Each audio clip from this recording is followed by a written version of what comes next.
Good morning and welcome to another stunning morning here in the African bush, where the mysteries of the night reveal themselves in footprints in the sand. In this case, fresh leopard tracks making their way along the road. Exciting prospects for another fantastic drive. My name is Jamie, the man behind the camera is Dave, and this is Safari Live. Ready.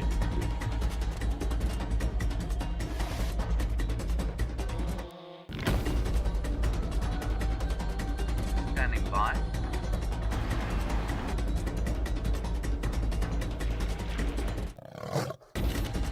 Five, 4, 3, 2, 1. You are live, you are live. And on a beautiful and crisp spring morning, we're going to be following up and seeing if we can't find where this young male leopard has gone. I'm relatively certain, for those of you who are familiar viewers, that these are the tracks of Sindile. Now, luckily for me, I'm not all on my own this morning, and Herbert has just arrived to help me track this leopard down. So without further ado, let us go and see what we can find. I'm going to loop around. I'm going to leave Herbert to follow directly on the tracks. Let's see what we can see. Herbert, of course, is our expert tracker and the man with the best smile on the Safari Live team. That's not up for debate. That is absolutely true. That is 100% the case. For new viewers, this is a live and interactive safari coming to you from the middle of the African bush, here in a place called Juma, Arathusa and Cheetah Plains Game Reserves in the Sabi Sand in the Greater Kruger National Park area of South Africa, which is, of course, a place that is world famous for some of the most extraordinary wildlife spectacles on the planet.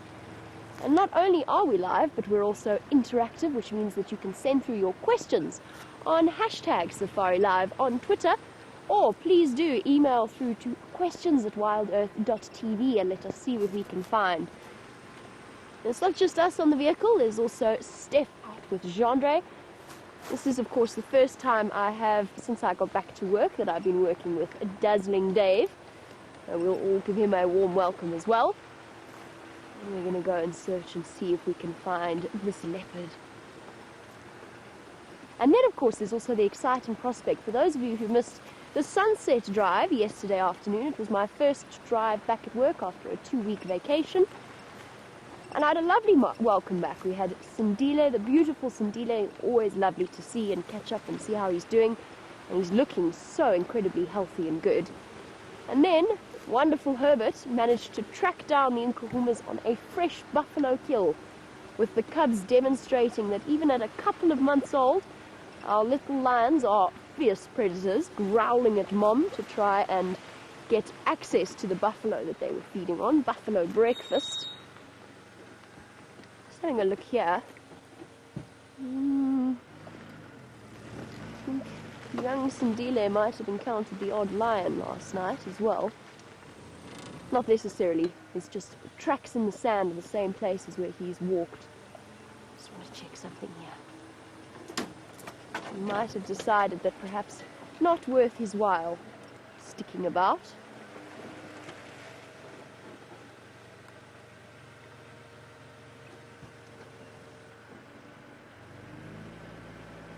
What happened here? Mystery tracks in the sand. Hold on a second. See if we can figure this out. We started off our morning, speaking of tracking, we started off our morning looking at civet tracks on the breakfast table. Life out here is truly marvellous and a constant interaction with the different wildlife. I've just stopped for a moment to have a look at the scuffles in the ground. It's hyena, nothing else. I want to see what this particular hyena was up to. Except I'm so caught up in cables, I can't. Hold on one moment. And I'm stuck. Wendy, let me out. Thank you.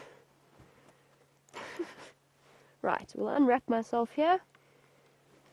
My microphone's trying to take a walk. It's decided it doesn't want to be attached to me today, which is fair enough.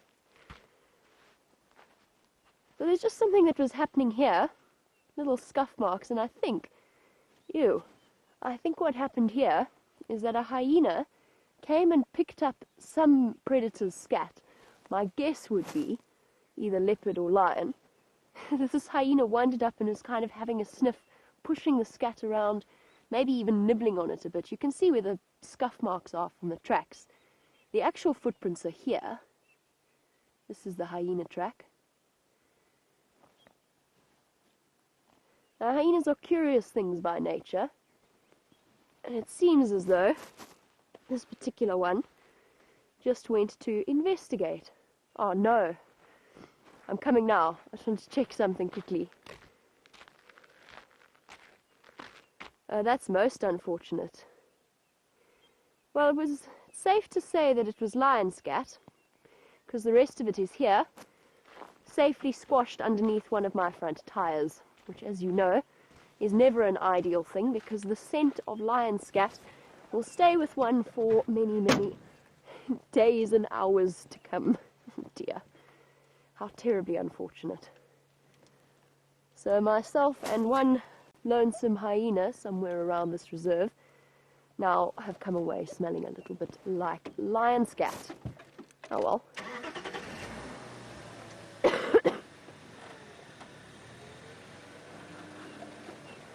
So what we're doing now, having just solved the mystery of the sniffing hyena, is to just try and help Herbert make sure that Sindile didn't cross north into Buffelshoek. We're driving along the northern boundary of Djuma, and as we know, Sindile has not recently been prone to sitting still, which is perfectly normal for a young male leopard that is dispersing.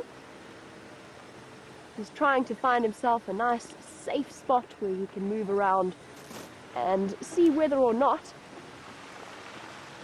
he can find a place without another big male leopard to bully him. Now, while we continue on the search, I believe that Steph is back up and running. Let's go and find out how his morning's going.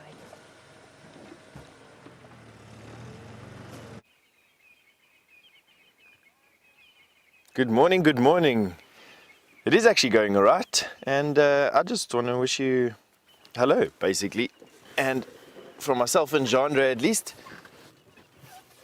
we are standing here waiting for the sun to rise, and that's exactly what we want to do at the moment, is watch this beautiful sunrise.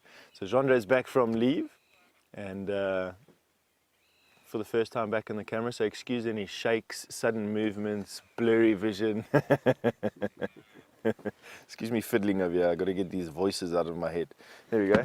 Let's have a look at the sunrise. It's one of those things that's been so special over the last couple of days, is watching the sunrise through the bush. And with the mist yesterday, it's taken most of the dust out of the atmosphere, and that leads me to think that today is going to be one of those ultra bright sunrises. It's quite difficult to say for now. We've just got this yellow halo arriving there. You can see it over the bush. And of course, that gives us the opportunity to listen to the bush around us while we're waiting for the sun to rise. I don't think it's too far now. It's going from that sort of peachy yellow color to what you're seeing there now.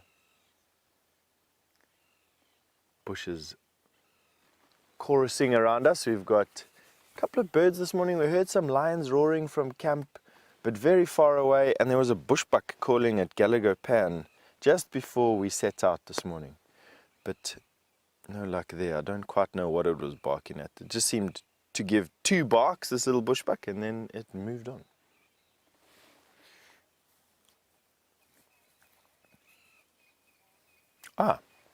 So Chris Rogue, you've just sent through an update to say that one of the Birminghams was at the pan a little bit earlier and roared. That's surprising, because either I was fast asleep for that, or my pillow was stuffed too tight around my head, because I didn't hear that at all. But thank you very much for that update. We're actually sitting on the road where his tracks come towards. We're on Twin Dams Road, and his tracks come all the way from the pan down Twin Dams Road, but looks like they turn off somewhere close to where we are now, heading off towards that hyena kill, or that buffalo kill that the Nkuhumas are on at the moment. So we're going to pickle our way through the bush in that direction as soon as we've seen the sun come up and crest through the trees, and hopefully we'll see a Birmingham in attendance on that buffalo. It seems like that's the direction he's been heading in. I'm sure he won't pass up the opportunity for a fresh meal. and all those ladies' hard work yesterday afternoon to take down that buffalo without the male, he now comes in and has his fill. Doesn't seem fair, hey? Except when you look in the greater concept of things, and that male keeps other male lion away. He keeps them at bay, him and his 3 brothers. And that in turn adds a security, a type of security to the lion pride here, to the Nkuhumas. They get to be the moms that they need to be, hunt the way they need to hunt. And I mean, all those hungry mouths to feed, it's inexpensive from a metabolism point of view, it's expensive to produce milk. And so they really need to hunt for the big things, do what they did yesterday, kill that buffalo, get these big tummies, get the milk flowing, get these cubs as strong as they can, without the stress of also having to patrol around the territory and fight off rival prides and fight off rival males. That's a difficult thing for a lioness to do. And so the male adds a sense of stability and a sense of security that they otherwise wouldn't have. And that would be quite difficult for them to do as well, I think would be my point. Is the sun coming up? Let's see. It's this impossible yellow color at the moment, and it's almost going to burst over. And Jamie is a little bit higher than where we are. She can actually see the sun already, so off you go.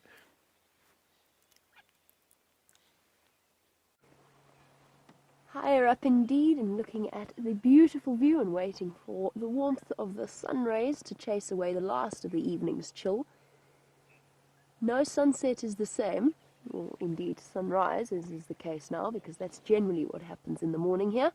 And apparently we're looking forward to a solar eclipse at 11 a.m. this morning, or at least 11 a.m. our time, so that'll be something fascinating for us to witness. But the morning waits for no one, and apparently there are 2 female lions at the Djuma Dam, so we're going to head across there first before we make our way to their kill. Let's just wait a few more seconds in silence for the sun to peek out right over the top of the horizon.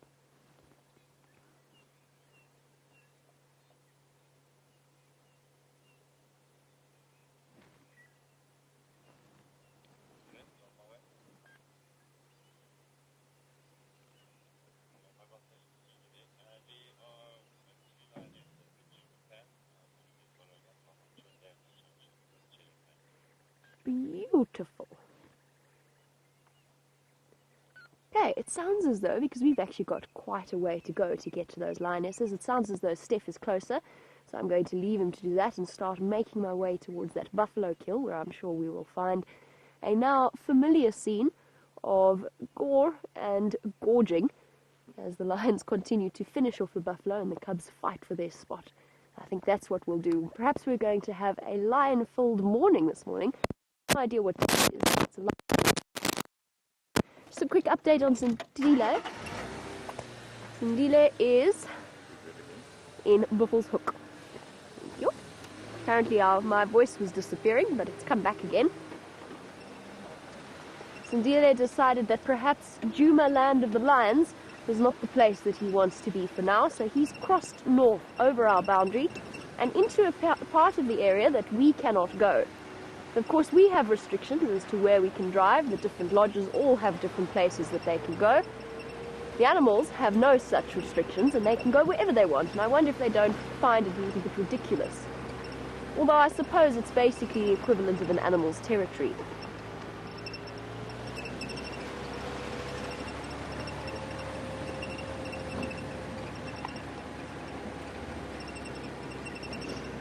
Good morning to Andrew in Vermont. Speaking of our various leopards, of course we haven't seen the lovely Queen Karula in days.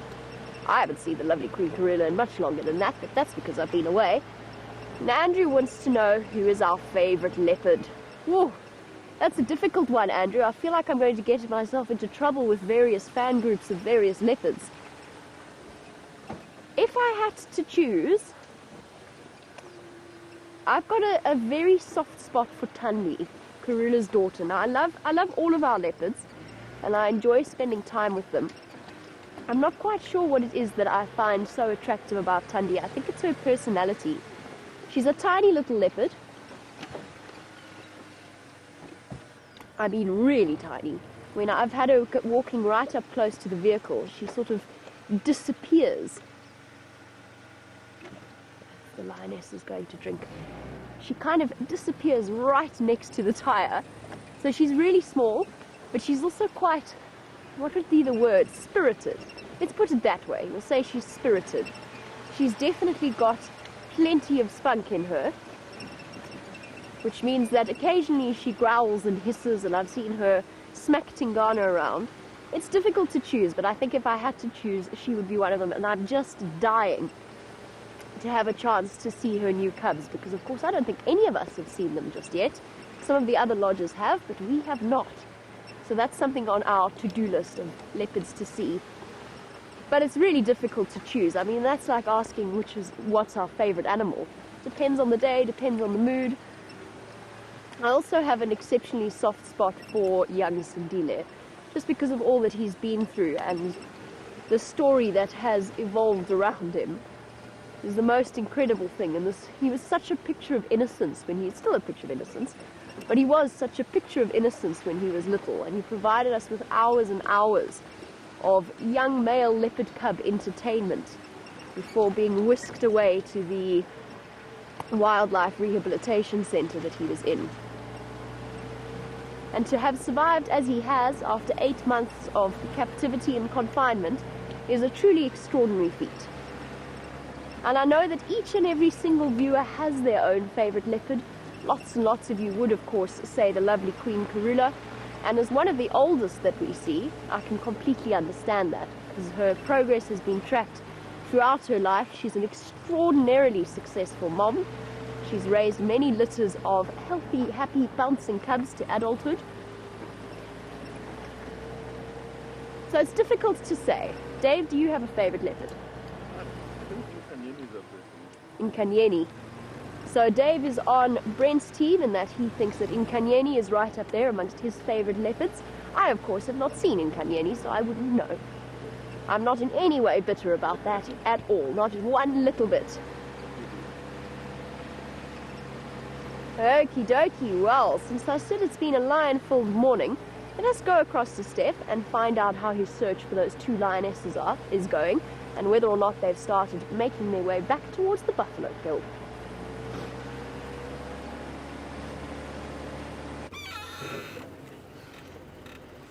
Yes, we've got a long distance view of 2 lionesses across the pan at Djuma Pan, so we're going to see if we can go across there. There they are, lying on the bank. Very, very full bellies. But, and this is a big but, is I don't actually know why they're not in attendance on that carcass. I mean, it would seem from just a casual observation that they've just come for a drink of water, and that the male that was here a little bit earlier, that Chris Rogue saw roaring at the pan, has now gone and displaced them off of this buffalo carcass. But what worries me is the lack of cubs in this story. Why are moms not lying next to a fresh buffalo kill when they haven't eaten for a week? And where are the babies? What's happening to them? This is the unanswered questions that we have this morning. So there is a comment that has just come through that says that it's potentially these are the 2 lionesses that were seen mating in Buffelshoek. Yeah, that's a very feasible comment, absolutely. Lionesses are quite difficult to identify from far away like that. But what we have got is we've got Jamie, who's en route to that buffalo kill. She knows exactly where it is, so it's going to be a bit easier for her to find. And I'm sure in the next couple of minutes we'll have these questions answered. But in the meantime, I think let's just enjoy the sunrise on top of these ladies. I'm going to try and get underneath them. It's going to add a unique perspective. Not only is it massively intimidating to be next to these cats, but I'm expecting a excitement to trill through my spine by being underneath them. I'm seeing Jean-Ray looking at me with a big grin on his face, so he's obviously anticipating this as well. It is a unique thing to be underneath a lion. And a rarity in the history of human-lion interaction that it's not met with tooth and claw. Let's see if this lioness actually allows us to do that. No? Yes? They may allow us a unique silhouette against the sky in a couple of seconds. Oh, you are full. That is beautiful. A lioness in her prime. So this is Amber Eyes, I'm fairly certain of it, and therefore one of James's favorites. And there's this lioness silhouetted against the sky here.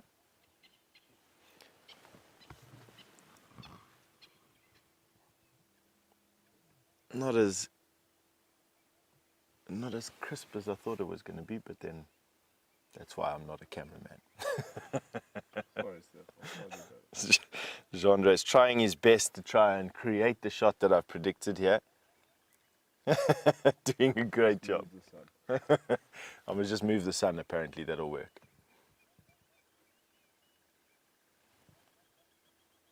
It looks like these lionesses have potentially had a drink already. Yeah? Why are they so full? I don't know.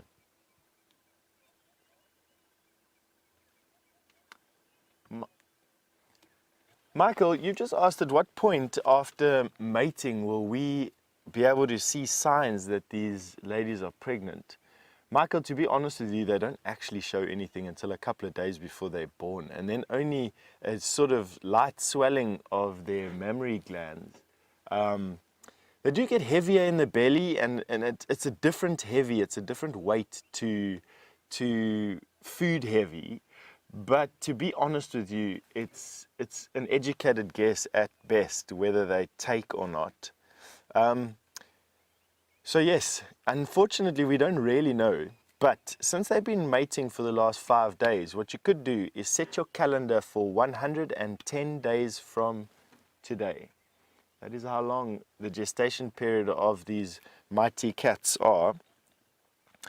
So set your calendar for 100 days from today, which will make it a bit easier. 100 days from today, and we should have some new lion cubs in this particular pride, and hopefully be able to predict the birth. And let's hope that they're still part of our story at that particular stage. In other words, they are looking for a den on Juma. Christmas cubs. Louise kindly has projected the date forward already, and it looks like we're landing squarely around Christmas.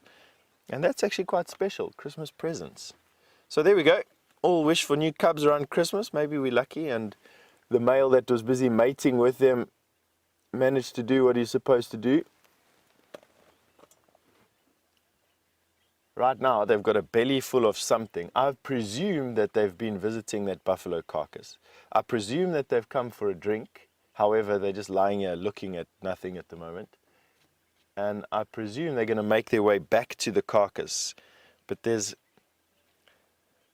are some questions that are unanswered right now. Why are they not drinking? Why are they not lying at the carcass? They have no need to drink.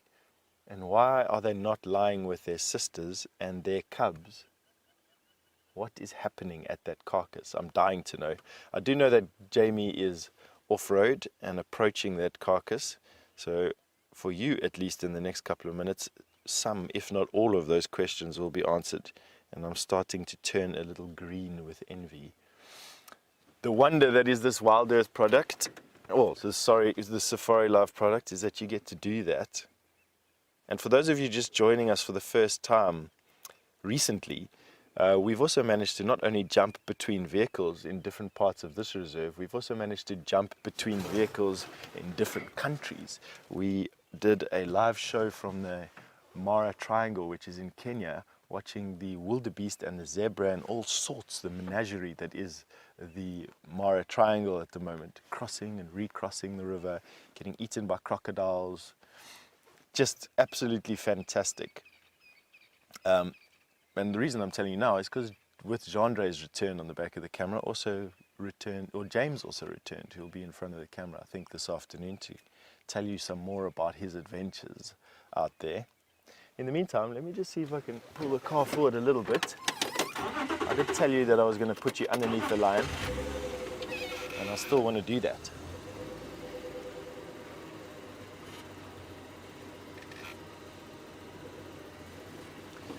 For Dark Knight, you've just asked me, when do lions usually mate? Do they have a season? Well, good morning first to you, Dark Knight, and secondly, yes, there seems to be an increase in cubs in the wet season. So for us, the wet season would be from December to about March, and there seems to be a correlation with the amount of cubs born during that time and the season. I put it down to the fact that when they are being mated with, which is now in the dry season, the prey abundance is good. In other words, these cats are healthy. And because they're healthy, both the males and the females are more fertile. And I think that with less effort, more cubs get born. However, they're not like antelope, which will have a definite birthing season, or a rut and a birthing or calving season. They can have cubs at any time. So I hope that answered your question there, Dark Knight. I don't see that it's seasonal. Personally, I think it's to do with the overall health and well-being of these cats. It just makes falling pregnant easier and with less effort. And so more lions fall pregnant, and so more cubs are born. And solely because the dry season is terrible for animals and good for predators. Oh, and Jen B's just sent through a comment to say that Amber Eyes has been mating for months with no result. Jen B, okay, valid comment. It absolutely is. I actually hadn't even thought about that. I think I'll still stick with my original comment about the fact that this time of the year is a healthier time for these lions, and if she was going to fall pregnant, now would be the best time, and that she's got lots of food, healthy, giving us the stare as she goes past us at eye level. Just sit still. Okay. All right. And because she was looking into the vehicle, she had seen Genre full on there. Lions normally look up at us, and that cuts off half of our bodies. At that particular point, she was looking down into the car, and as I thought, it's actually quite nerve-wracking, to be quite honest. Hence me asking Genre just to sit still. He was swinging the camera around to show you how close these lions are to us, and she didn't like that. Let's see which direction she's going to go. She's going to go off the dam wall there, back to the carcass. All right. Okay, let us get out of this drainage line quickly.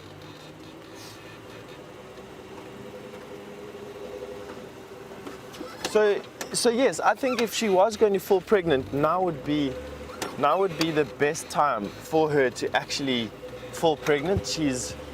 Maybe she was a little bit compromised. Birmingham boys, even though they came into this area 6 months ago, and it took them 6 months to solidify their dominance over this particular pride, it's been a rough year for these ladies. You know, they lost sisters, they've lost cubs, they've been bashed around pretty much non-stop. And so it's understandable that that type of stress may have culminated in her being a little bit less fertile. That, and lioness can do a thing called pre-estrus, which is basically their bodies giving off many signals that they are coming into estrus, but they're not ovulating. And the reason for that is to give other males in the area, other potential males in the area, the chance to usurp once again this claim that the Birmingham boys laid over this particular pride. What are they doing? They're not coming out here. They are standing in the drainage line behind some sticks. just see them standing in the thicket in the center of your screen. There you go.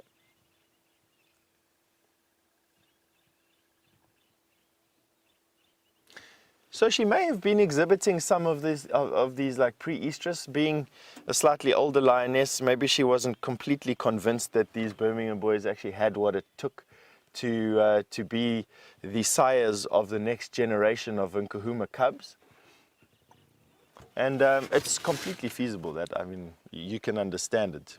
The Birmingham boys did come in here with a crash and a song, and although they seem to be magnificent now, they were quite young a year ago. They weren't exactly as old as what male lion coalitions tend to be in the Kruger National Park when they finally do take over a pride. I think it's because there's sort of this male lion vacuum in the Sabi Sands that's been happening now for about 10 years. There just doesn't seem to be enough male lions in the Sabi Sands, not for what I know as normal. I mean, I say normal, this is like what I knew 15 years ago. There were many, many more male lions 15 years ago. Until a coalition came in. What are they called? What are those guys that came in and killed all these lions called? They came in from somewhere. The Mopochos there. The Mopochos came in and killed a lot of male lions, a lot of lions. They went on a bit of a rampage. And the Sabi Sands' male lion population hasn't really stabilized since then, and has left this vacuum. And I think that's allowed the Birmingham boys to gain a foothold here, potentially a little bit prematurely, and that is now, we're seeing that as a result with this Nkuhuma lioness. It's her job to be the custodian of the gene pool of the Nkuhumas. She makes a mistake, weak genes, and her pride will pretty much slip into oblivion, and she won't allow that to happen, not at all. So she may have been putting off ovulating for the last couple of months just to make sure.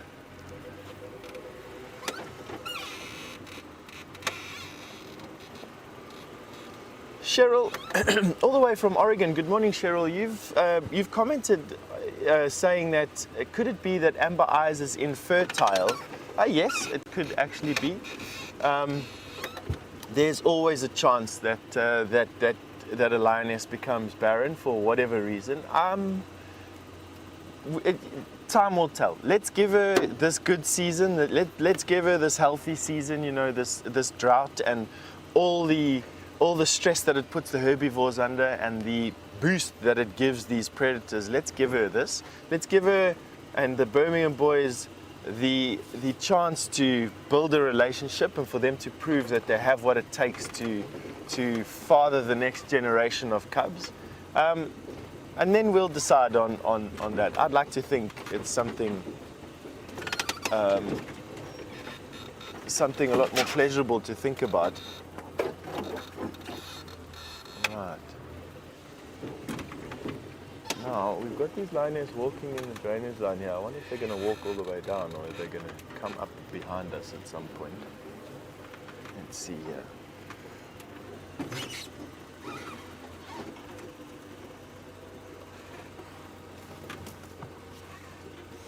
Soraya, you've just asked me what a drainage line is. Soraya, a drainage line is pretty much a riverbed, a dry riverbed that drains an area of water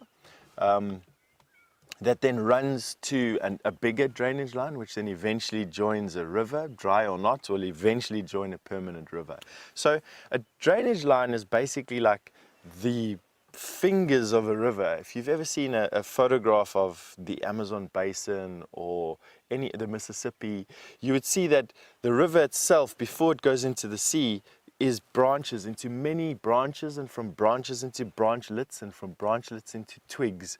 And right, sorry, excuse me, I've got a lioness walking across the top of my head. Soraya, and so basically a drainage line is one of these twiglets. And an area that it's a depression, a linear depression that drains an area of water, would be as I would describe it. And it could be best described, I suppose, in using different nouns as a creek or a riverbed. Yeah, that's basically that, as far as I know. I hope that answered your question.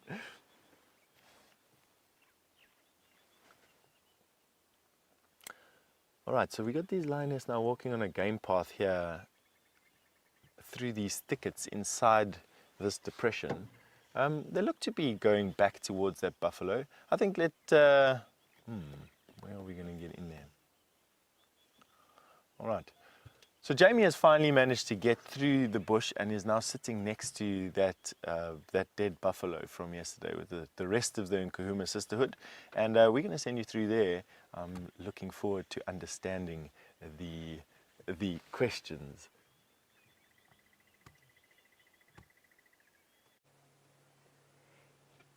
And here we are with the rest of the Nkahuma pride. Hopefully the other two are on their way to join us shortly. But what a wonderful way to start off our morning. Now it is a very, very tricky position, this particular buffalo kill. And as you can see, our view is not fantastic, but here we have two lionesses and their lovely little cubs. Oh, sorry, that was loud. Hello, Steph. Tucking in with serious relish. Oh, they look very scruffy, these little cubs, and I think that's actually just because they're covered in buffalo debris, is possibly the only way to describe it. And last night, before we left, I sort of pointed out the fact that they hadn't yet opened the stomach of the buffalo, and I think that's happened at some point during the night, and the cubs have found themselves darkened by stomach contents. So it's not that they have picked up the skin disease that the Styx cubs have, it's just that they've been rolling around in some yucky stuff. But here we go, at least 3 bouncing bundles of beautiful lion cub. No, at least 4. I think I see 4 heads. You have to look really, really carefully in between the branches to spot them. And as I said this morning, there are vicious little growls emanating from them as they force their way into the buffalo kill. Are truly a marvel to behold. They certainly don't lack courage, these little creatures, growling at their moms with the full ferocity of a full-grown lion.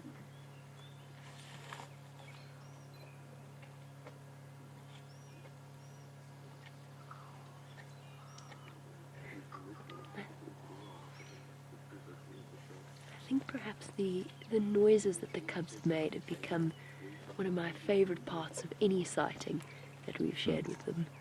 They're just so vocal. With this constant little growling, yowling. There you go, can you hear that?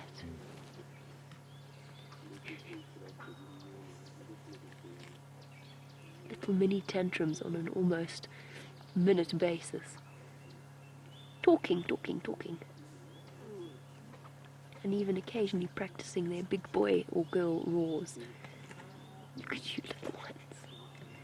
And of course yesterday afternoon was the first time I'd seen them in 2 weeks, and one of our viewers, Liz, and actually probably several of our viewers, commented on the fact that I would be astounded as to how much they've grown. I'm not astounded, but I'm always a little bit sad to go away for a certain period of time, because you do miss out, and all of a sudden they're these big, well, I say big, they're much bigger than they were when I left. It's amazing the speed at which these lion cubs grow, and it's testament to the skill of the Nkahumas that so far they've managed to provide for their brood in the most spectacular fashion. I like Steph's description as a sisterhood.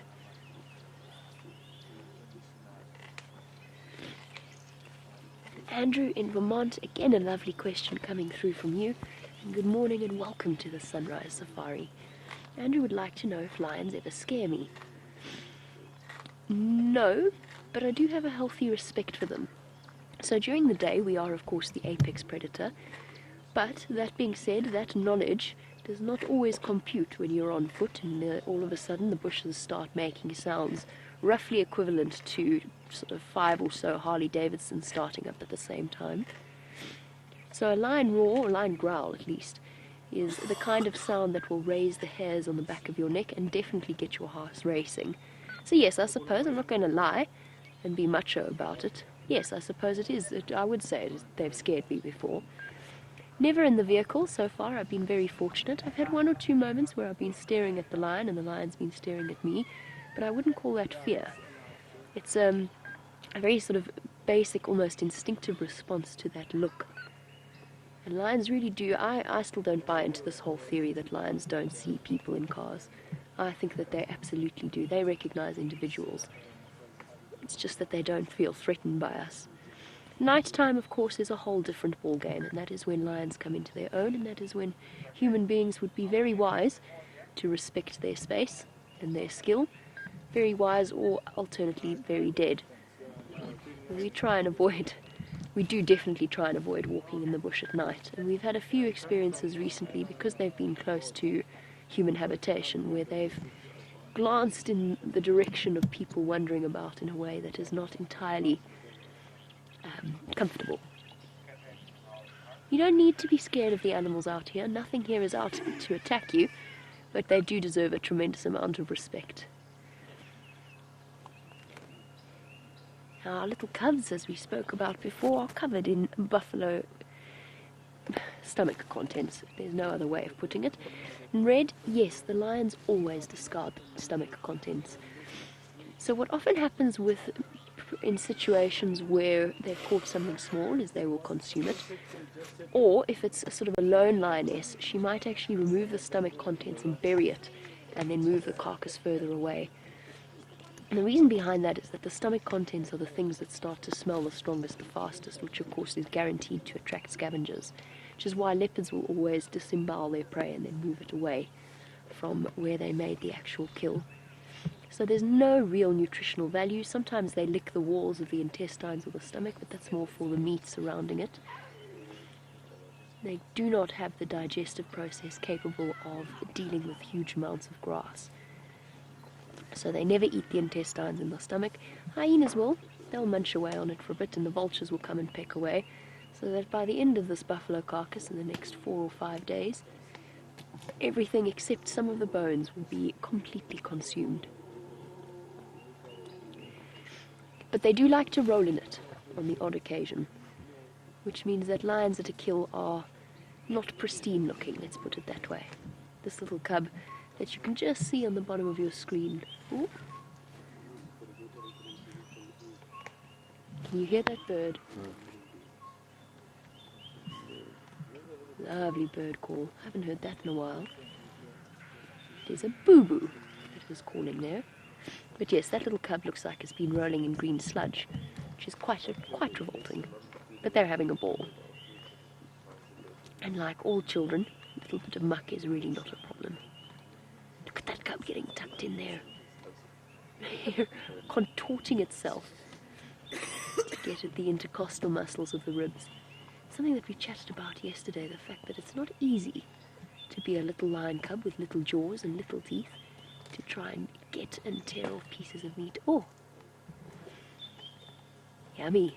Aren't you grubby looking?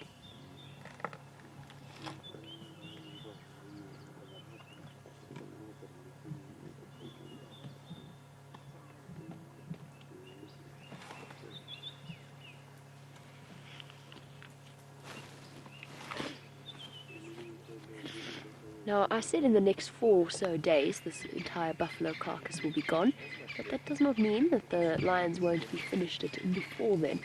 Bull, I honestly have no idea how big this buffalo was. I think it's a buffalo bull, which would have put it at between sort of, depending on his condition, maybe between 700, 900 kilograms, which is over 1,000 pounds, which makes the fact that 3 Nkuhuma lionesses took it down particularly impressive.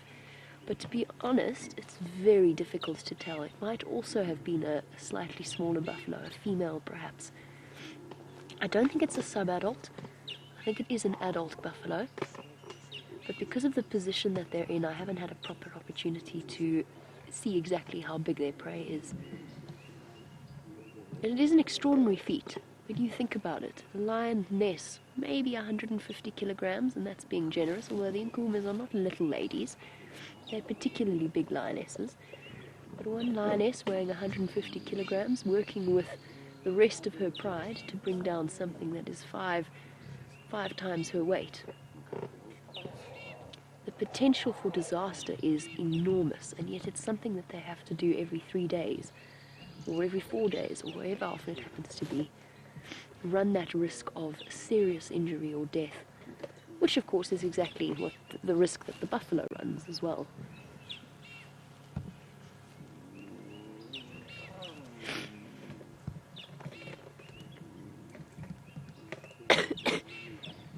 And as with any lion sighting, while they're sitting feasting off a meal, accompanied by the cacophony of low growls and gentle snarls.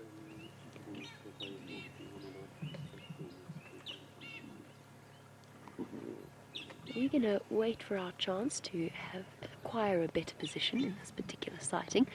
So while we do that, let's go across to Steph, who is also playing the patience game.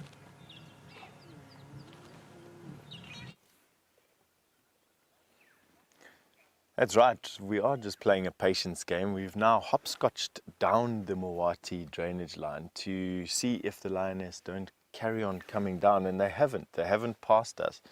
And we are standing by. I mean, admittedly the bush around us is very thick, and they may have actually crossed up onto Twin Dams Road, which is what we're going to go and have a look at now. Sitting here puzzling out what we've seen and experienced this morning, I do know that these 2 lioness and their male that came down to the pan killed a baby buffalo yesterday in the morning, and that would account for their belly. So I'm saying that these 2 lioness have not gone to that buffalo. It didn't come from the buffalo that Jamie is with, that you've just seen, to the pan for a drink. I think they've just made their way into Djuma from Buffelshoek, and they full from the young buffalo calf that they swallowed yesterday. And they're still looking for their sisters. But why are they not walking towards the buffalo? Surely they can hear the feeding, or they can hear the cubs. I mean, you'd think that they do. These lions sometimes do the supernatural, but we don't really know. And another thing is they may have just gone to bed in here, to be quite honest. They may have just relaxed in the shade, having a full belly like that. There's lots of deep shade on the side of the Mawati here. They may have just relaxed a little bit and will join their sisters a bit later. All these questions with these lions, you know, it adds a delicious spice to the morning, not really knowing what's going on here, just putting the pieces together. We've walked through here a lot, Jeandre and I, and there's lots of deep shade inside here that'll actually be very nice for these lionesses to lie in. But we've got the cubs having a meal on that carcass at the moment, so without further ado, off you go.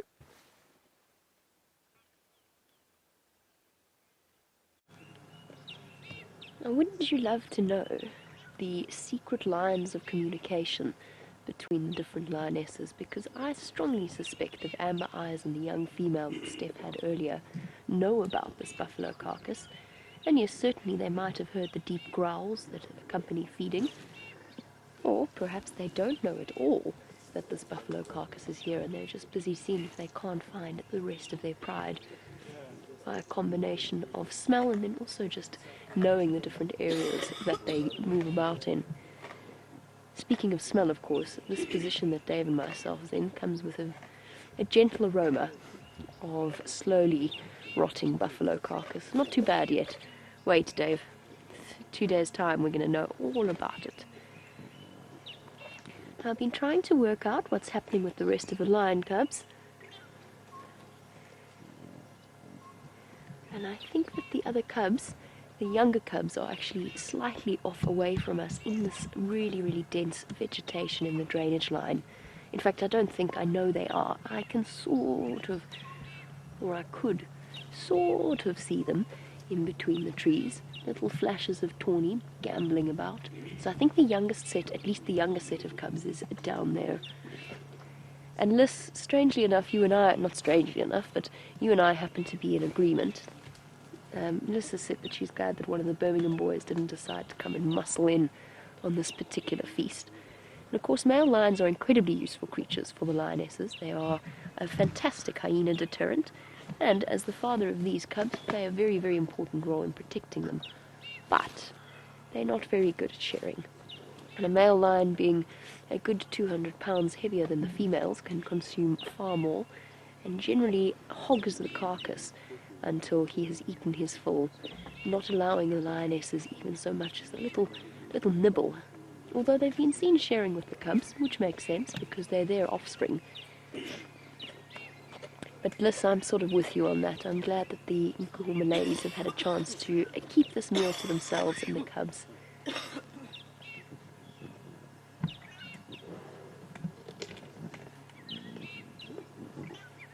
And that's a question that I've actually been wondering myself as we watch the sort of growling, snarling conflicts that the lions go through every time they have a carcass. Mobile Paddy would like to know if the lionesses show any kind of favoritism in terms of feeding towards their own cubs.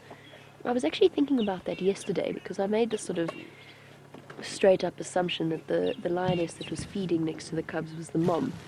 And she might have been, but she might not have been. And I honestly don't know the answer. Is there any favoritism there? Just had a flash. Did you have a flash of cub? There you go. Well done, Dave. Oh, little one. Oh, they're still wonderful. Those little ones are still all wobbly and cute and adorable. They're not fierce predators just yet. Mobile Paddy, in answer to your question, I don't think so. That's just my assumption of the facts. But I honestly don't know if there's any favoritism towards different cubs. It makes sense biologically, sort of, but then at the same time, the fact that lionesses will suckle in an indiscriminate way, both their cubs and other cubs, suggests to me that feeding time would be much the same.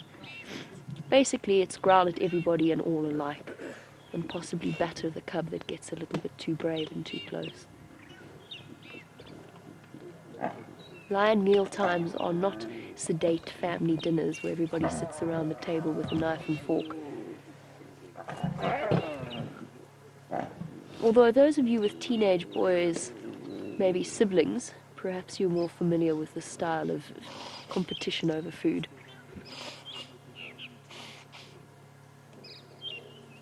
My stomach's rumbling as I said that.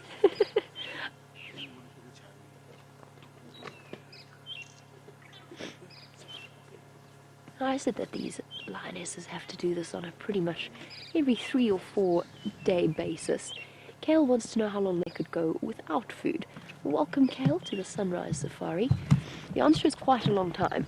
You know, kind of like human beings. We can go, depending upon your size, 3 weeks without, the average human, about 3 weeks without food. Myself, probably about 3 hours, but there's a spectrum in between. Whereas with lions, it'll be exactly the same. So they can often go up to 2 weeks, 3 weeks, but then you're starting to see them looking incredibly weak. And the difficulty is, of course, is that once they get to that point, then they don't have the strength to go and hunt for themselves. Although, I have seen lionesses do the most extraordinary things. I've seen a lioness with a broken leg hunt and kill an impala. The speed that she moved on 3 limbs was absolutely phenomenal. So you're probably looking at about 2 or 3 weeks, but then the lion is going to be in terrible condition. At around 7 days, they start to look scrawny, hungry. 8 days, then they really seriously.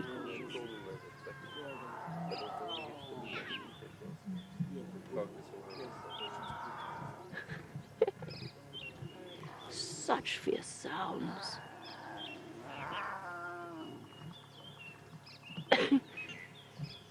Well, if Amber Eyes and the young female didn't know they were here, they must surely have been able to hear that.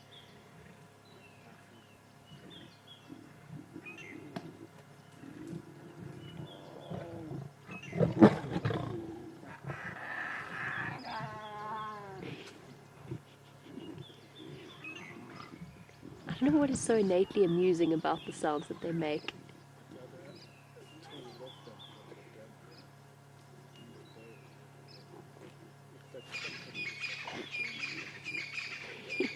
Very good point from Shamsun, which is that if the lionesses really wanted to, they would indeed contact call to find their sisters, and that perhaps Amber Eyes and the young female had perhaps just wanted some adult time and some time away from the cubs. And one could hardly blame them, really, because youngsters of all description can be quite exhausting. So I imagine Amber Eyes and the young female perhaps did want a little bit of time free from their tails being bitten and their ears being chewed and not being able to sleep. The mothers don't have that luxury, but Amber Eyes and the young female do. So yes, they could absolutely call. They probably will when they get a little bit closer, unless they know already about this kill. I certainly think that they are on their way to try and find them.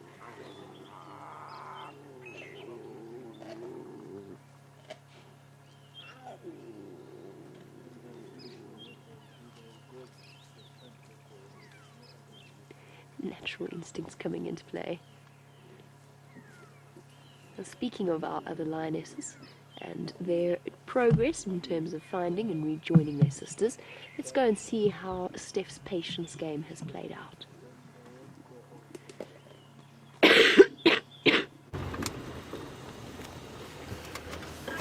Thank you, Jamie. Not much of a patience game on my side, unfortunately. I got bored of waiting for them to come down the river, and I think that they've either crossed out onto Twin Dams Road or they're lying up in the shade, I think. So if their tracks don't come out on Twin Dams, I think they've taken a bit of a rest, lying up with one another, being sisters, and are just enjoying that buffalo busy digesting in their tummies.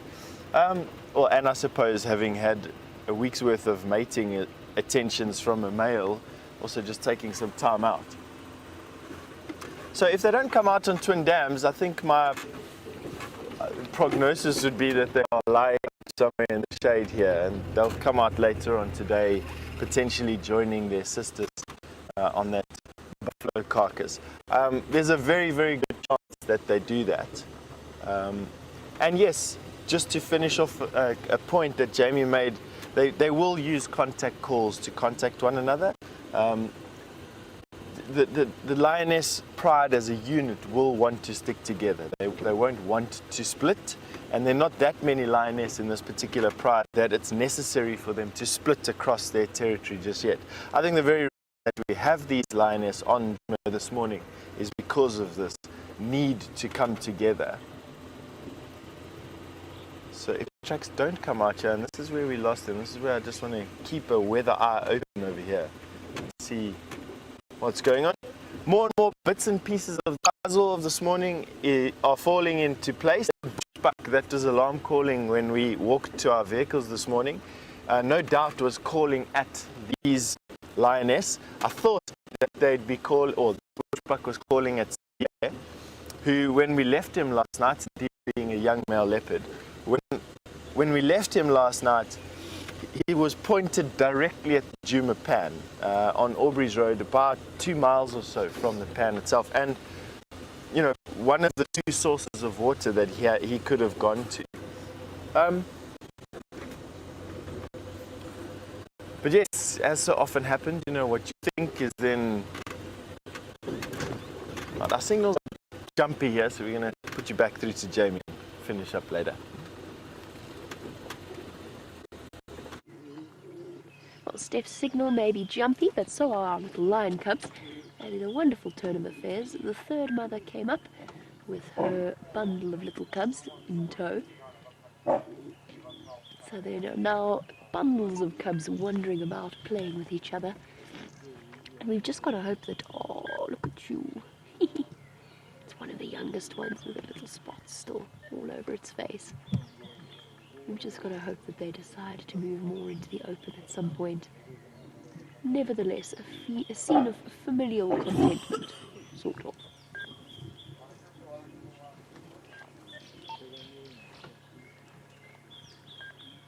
Here we go. The third lioness tucking in, keeping up her strength. She's probably, as the mother, I think it's the mother of the youngest cubs.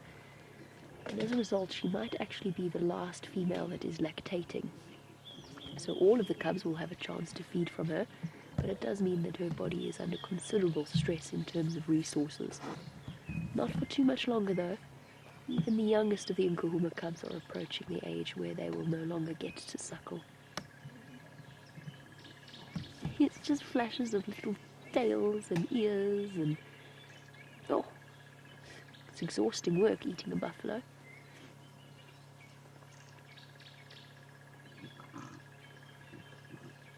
One of our viewers yesterday pointed out the flat ears that the cubs have whenever they go and feed and compete with the females for food. It's amazing how that instinct immediately plays out, even at such a young age.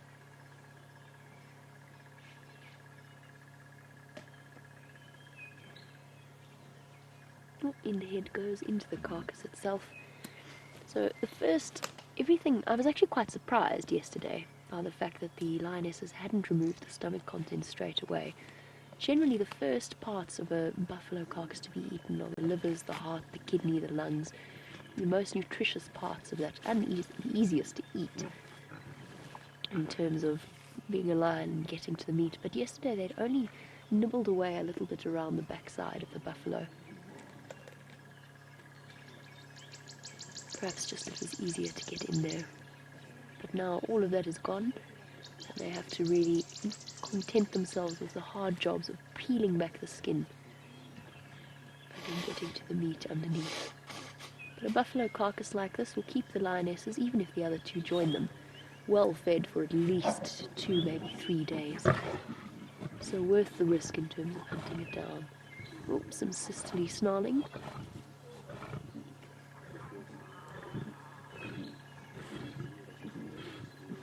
But as we said yesterday, it's a lot of sound and fury and bluster. Not too much actual physical injury or aggression. I think the cubs have decided that perhaps feeding next to one adult female is one thing, but 3 is a little bit more difficult, and that perhaps now is a far better time just for playtime in the cool of the morning. Come on, little ones, come do that here, please.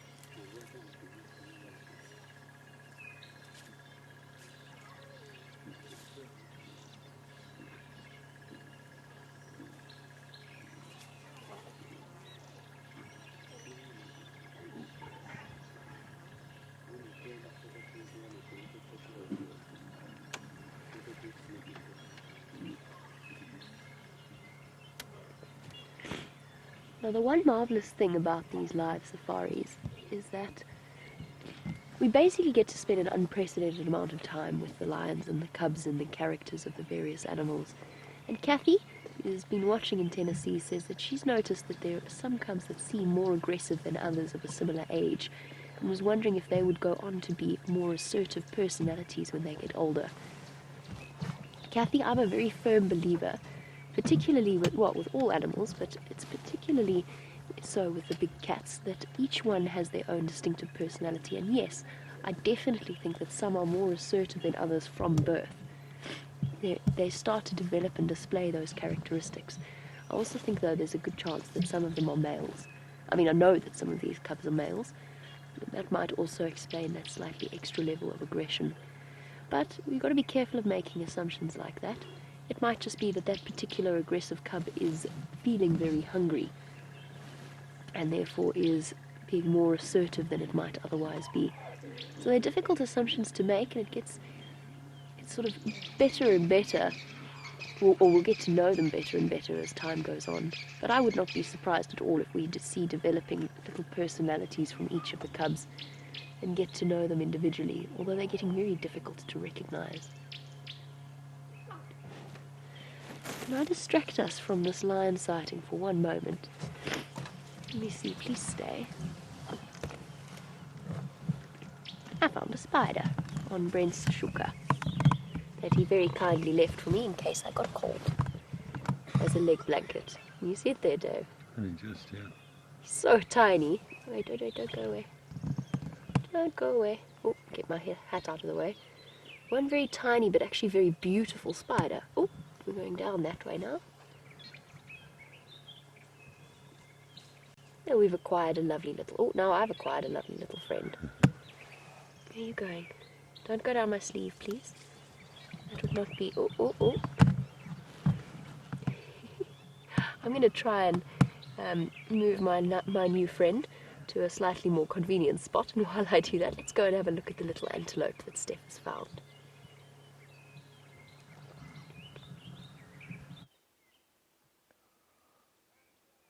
There's quite a nice story that's unfolding here for you.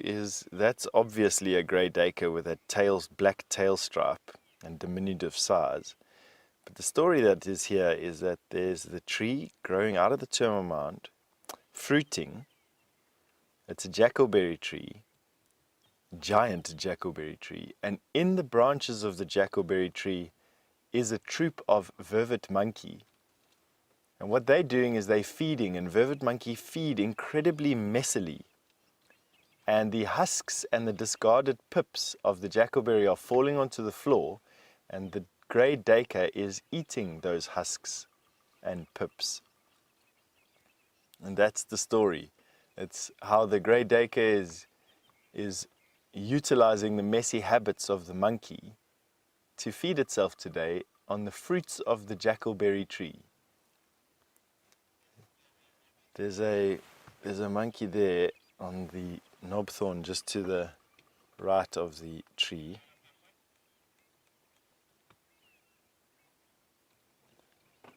He's down a little bit further, oh no, not further down.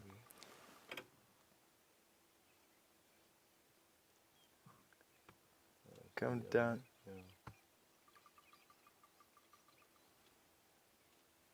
Difficult to see exactly which monkey they are. There is monkeys in there, I promise. They are moving around in there, and they are kicking jackalberries off that the duiker is eating.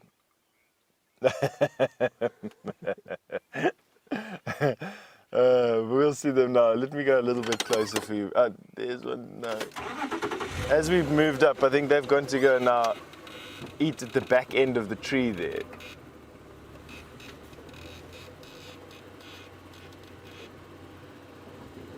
Let's see here.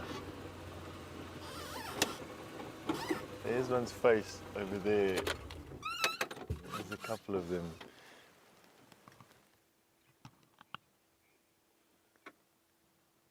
Inside there, up in the top of the screen. There we go, there's one. Told you there were monkeys.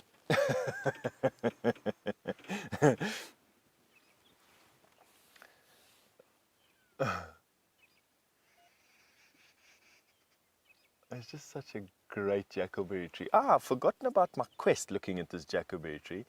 Its twin, or not twin, its brother, the weeping boerbean. We were on a quest for finding one that was fruiting about a week ago.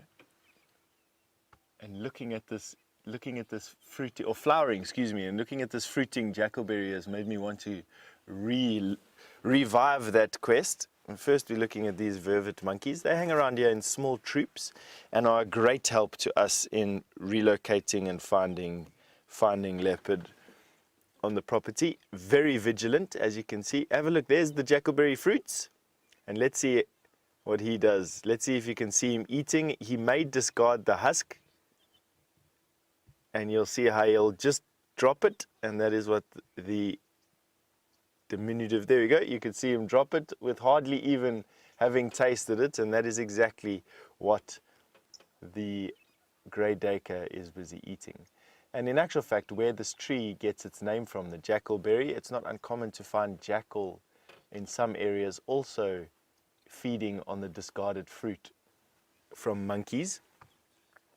There, dropped another one. You can see it literally is raining fruit down, and would be an absolutely fantastic source of nourishment for that grey duiker, and for these monkeys in actual fact. There, stretching. Look at him standing on his back legs on that branch. Oh, he's resting his back against the twig, that's why.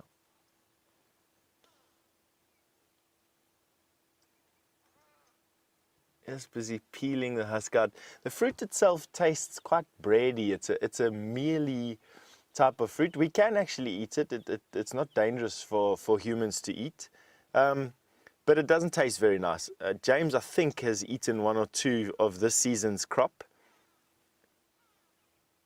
and there's perhaps a way of selecting the right jackalberry. Perhaps the easier thing to do would be to take a discarded husk from one that a monkey has thrown away and tasted compared to another jackalberry picked off of a branch, and perhaps they'll taste different, but for me, I've always just tasted mealy dryness.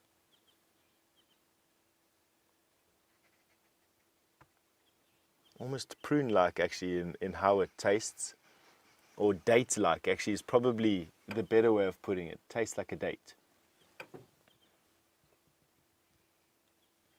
This is fantastically blue sky behind that monkey at the moment.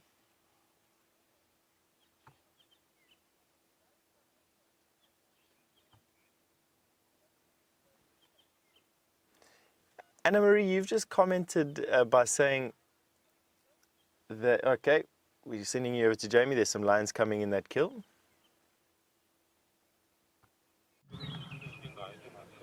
And here we have the arrival of Amber Eyes. She's found them at last. Coming in from, I have to say, the completely unexpected direction, which is further to the south of where we are. Hello, gorgeous. You know, oh, she's got a very full stomach. They must have had a kill at some point in the last few days, because she is not a hungry-looking lioness. Now, we spoke about favourite leopards and the fact that it's very difficult to choose. And the same applies for lions, of course, but if I had to choose, she would be my favourite. I absolutely adore Amber Eyes. And whenever there seems to be action, Amber Eyes is right in the thick of it. Now, let's see how this interaction goes and the reunion with her sisters and their cubs. Oh, she's gorgeous.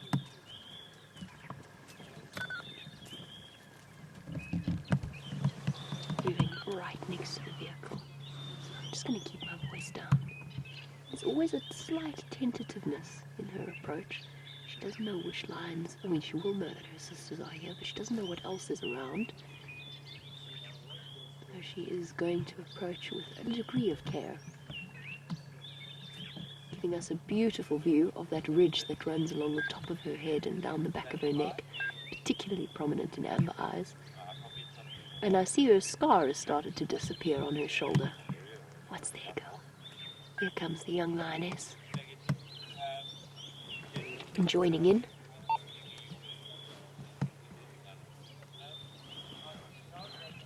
Come on, guys. Go say hello. Go say hello.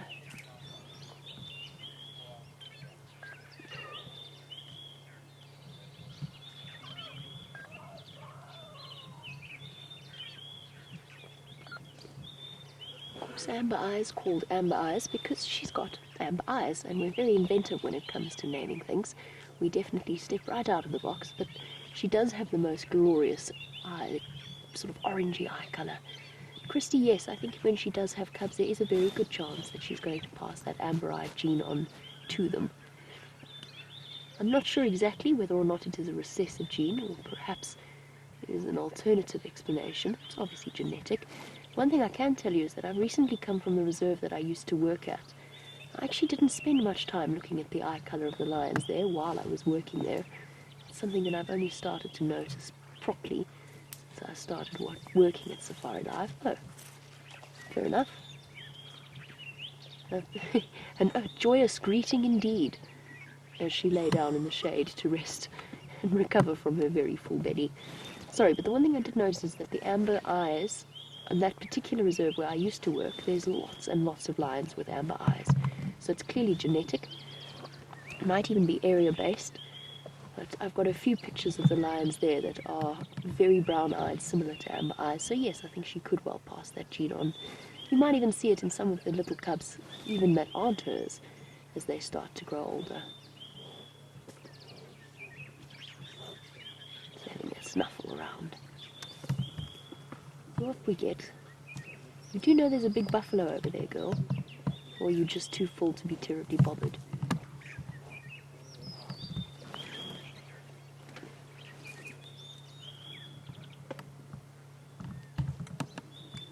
The young lioness has made her way slightly closer. But still not a full reunion just yet. Instead going back towards Amber Eyes. Something's happened around there. She's having a jolly good sniff. interested in whatever's going on. While Steph was discussing Amber Eyes and the fact that she hasn't had cubs yet, and of course neither is the young female, although for the young female that's to be expected because it's her first few estrus cycles of her life. A strange thought struck me, and I have no idea if this is the case, it's just a thought, that perhaps it makes sense to have some lionesses in estrus whilst others have young cubs. We know that lionesses synchronize their estrus cycle to some degree, but perhaps it makes sense to have young cubs and a couple, maybe one or two females in the pride, to mate with the males and keep them distracted. Oh, who's there? Who's there? Auntie Amber Eyes. Go say hello. Oh, cute.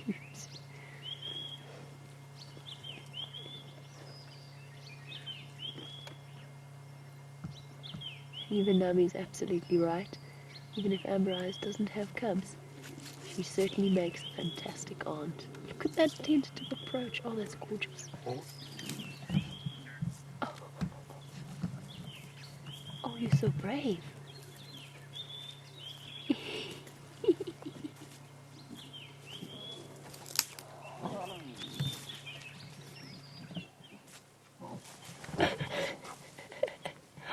Oh, you are a big brave lioness.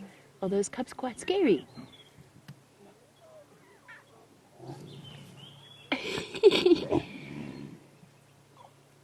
That was awesome.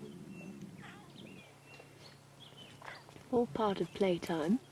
I think it might have been that she's teaching the cubs that they're big, bad and scary predators, building up their confidence, or she might be scared of Mom, which, you know, is a fair enough response.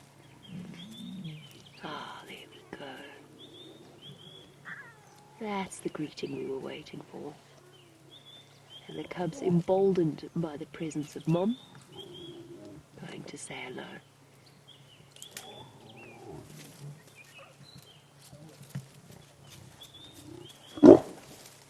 Oh, Amber. Impatient aunt.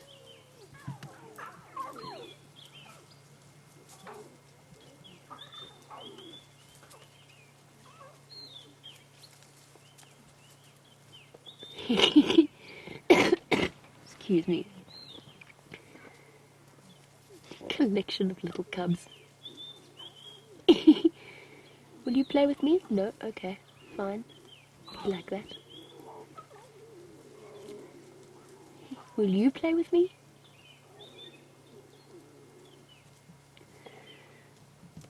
It's amazing how every kind of vocalization that we get from the lionesses is immediately met by a cacophony of sounds from the little cubs.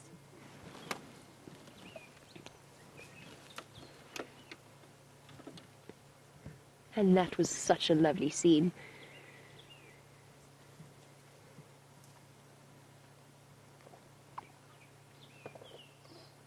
Oh, no. It's wonderful to see you again, Auntie Amber Eyes and Auntie Young Female, who definitely needs a name, because Auntie Young Female doesn't sound particularly good. But it's not quite enough to distract them from the prospect of a buffalo breakfast. Within the lioness's pride, you generally don't have a massive hierarchy, although often hunts are initiated, or movement is initiated by some of the older females. We do have a question, because I've said that Amber Eyes is always in the thick of the action, whether or not she is in fact the leader of the pride, or sort of the matriarch of the pride. And David, in Napa, lovely to have you on board. I wouldn't say that. She's not the oldest female. The oldest female is apparently the sort of the mother of all of the Nkahuma females. She's one of the ones with young cubs. She's the mom of the middle set of cubs, unless I'm very much mistaken. She's the oldest and most experienced. But certainly, what we were talking about with animal characters, certainly I think that Amber Eyes is particularly... Oh, giving us a phlegm and grimace there. I don't know if she's a particularly bold lioness or particularly aggressive lioness. So whilst I wouldn't say she's the leader, she certainly is one of the members of the pride that takes a great deal of initiative. And the reason she responded like that to the cub earlier, she growled at it, is because she's on edge. She's been mating for the last few days, even though she has managed to have some food. She's probably been, whenever a lioness mates, or any of the big cats, their aggression levels are seriously hyped up. Of course, every time they mate, they turn around and they bash the male, and he gets cross and she gets cross. And if she's been sharing a kill with male lions, she might also be more on edge. So it'll just take her some time to readjust to the squalling, squabbling cubs.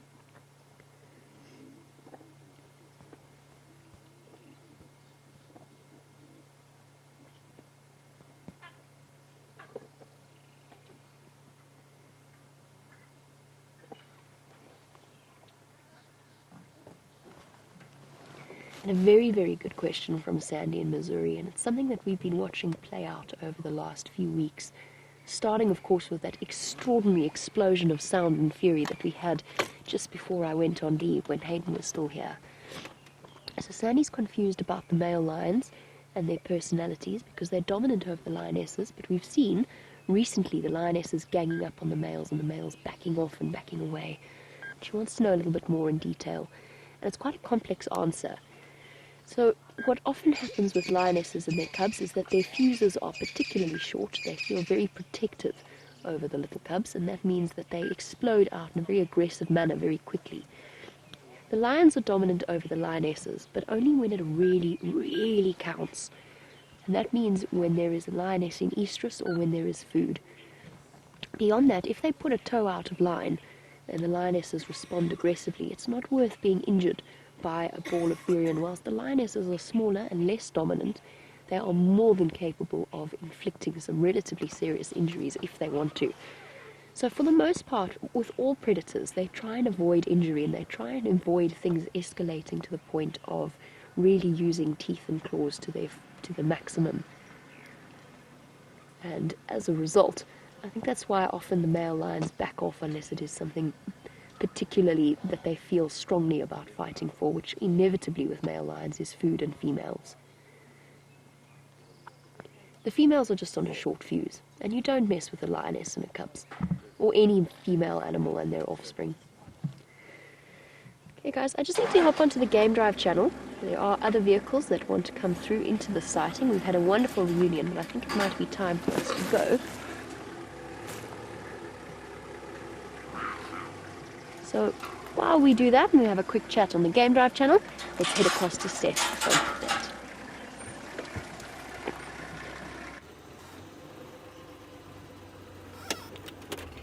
We have a mystery here at the moment. We've got the big male lion came walking down here this morning after leaving Voyatelapan, but we've got squirrels just here in that marula tree, busy alarm calling like nothing I've heard in a while. And I'm wondering if there isn't a leopard or something else here.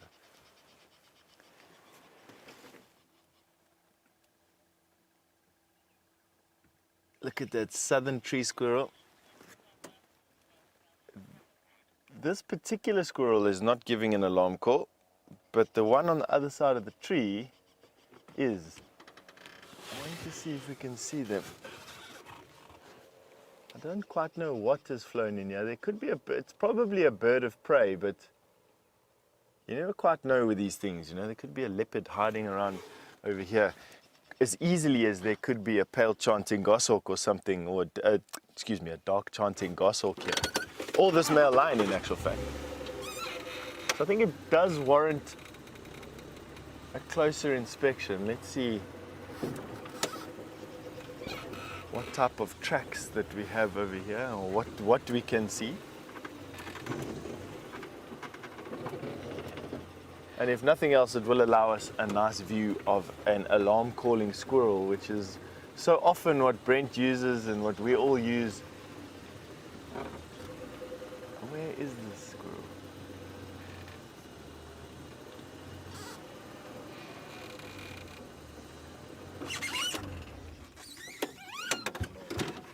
The one that's calling is up on that dead branch there, facing away from us. So we've got a squirrel on the floor. We've got a squirrel alarm calling. I wonder if there isn't a snake here. Go down, down, down there in the center, yeah. There you can see that little body vibrating with the strength of his alarm call. Shame. Something's really upset him.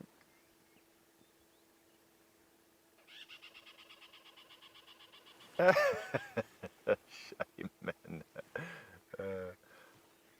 I know I have. All right. There's some lion cubs that are busy playing around that carcass. You don't want to miss that. In a wonderful turn of events, the lion cubs have decided to come out into the open and give us a display of their fighting skills. And such skills that they are. Oh. Bye then. Trotting off back to Mom and back to the buffalo kill. We've still got one little one. Making the little niggling sounds that they so often do. Oh, look at how fluffy it is. Sorry. I know that was a very girly thing to comment on, but I couldn't help myself. Oh, here comes Amber. Treated with much respect from the little cub. Didn't even dare swatting at her. And of course, back to the young lioness who's decided to plop herself right down next to the vehicle, just behind a tambuiti tree. Oh. Oh, exhausted. Okay.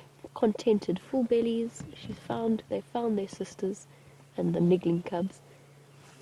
And they've got this perfect patch of shade, which happens to be right next to the vehicle. Oh, one bold little cub coming over to investigate on. Ooh.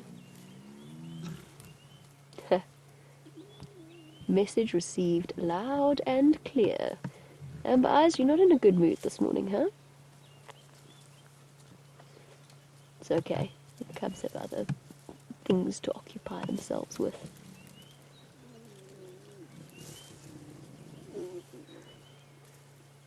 One, two, three, four, five.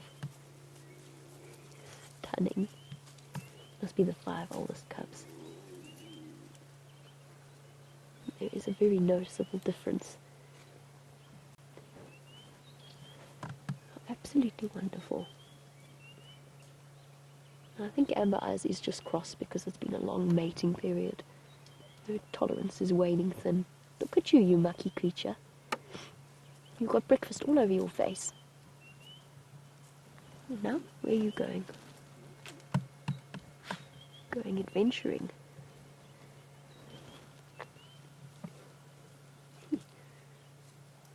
Two slightly younger ones occupying their time, having a very lazy horizontal fight. Such a noticeable size difference. Ooh.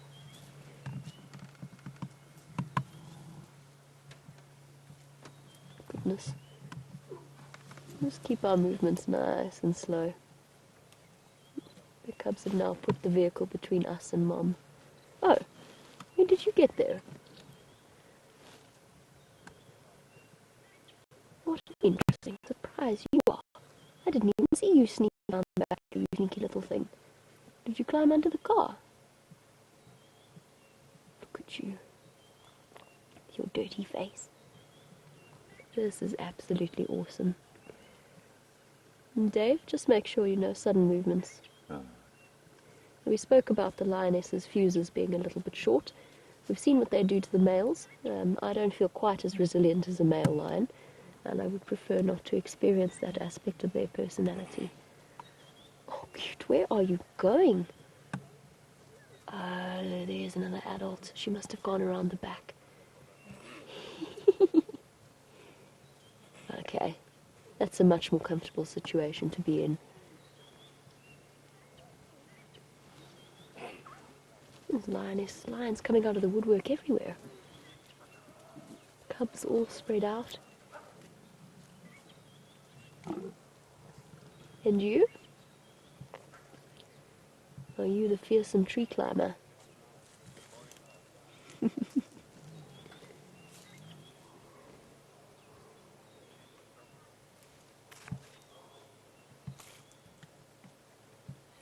big, wide, scary world when you're a little lion cub, and there's lots to explore, lots of learning to do. And scenes like this are just magic.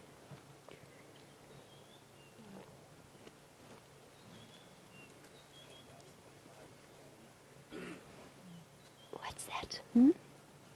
What's that? Is that big scary auntie coming to get you?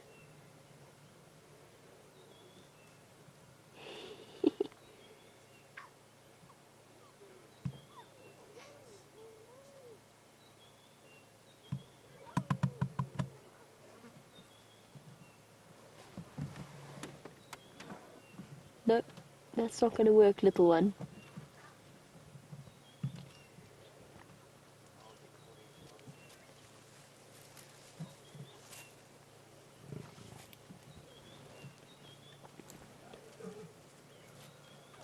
Let's just watch how the situation plays out.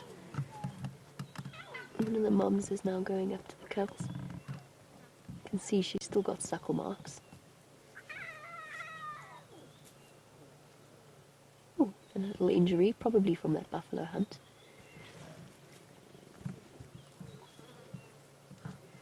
And Michael, look at this interaction. Very sweet. The youngest female and then one of the mothers, looking for a nice comfortable spot to lie down with their enormous bellies. Oh, oh, milk bar's open, or not. Michael wants to know, when the lionesses wean the cubs, will the intervals between hunting shorten as the demand for the cubs to feed the cubs grows more and more pressing? Yes, it will. And the lionesses will be pushed to hunt as often as possible. And the bigger the cubs get, the more food they're going to need, which sounds like the most profound statement I've ever made, but just think about it. They've got 8 cubs, and they are going to get big very quickly. Luckily, if they invest the time and energy now, then depending on how many females they have, they've got an enormous increase to their ranks, and therefore an increase in the things that they can tackle. Not just yet, though. These cubs have a little bit more growing to do before they've reached that point. I mean, that one's pretty fierce looking, but I don't think quite at the hunting buffalo stage just yet.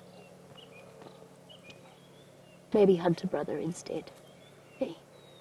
Oh, practice that neck-biting technique. Impressive. Follow through could use some work. Oh, I hope you're getting some incredible screenshots.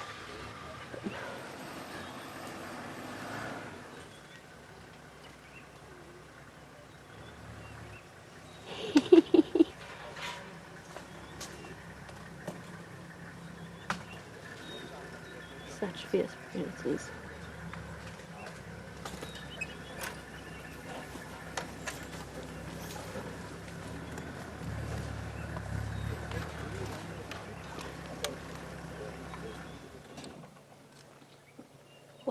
Okay, let's do a head count. 1, 2, 3, 4, 5 cubs. 6, 7. Where's number 8? Sorry, I'm trying to keep my head out of the view, but trying to watch at the same time. It's getting very tricky. And if I lean too far out to the other side, my head's going to be level with Amber Eyes, which I'd prefer to avoid, given her current mood. Aha! There's number 8. Things are getting tricky. Our little lion cub's right up next to the vehicle. Sorry.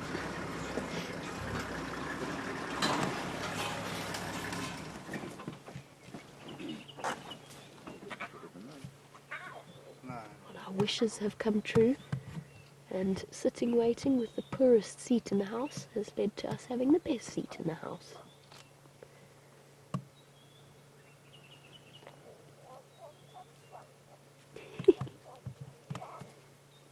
Enormous oversized feet.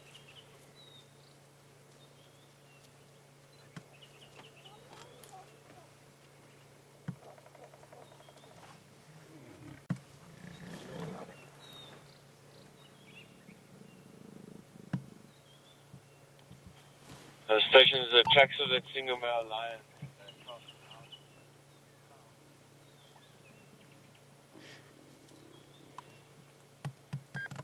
think Brent said it very well yesterday in that there are some sightings that don't necessarily need words. And this is one of them.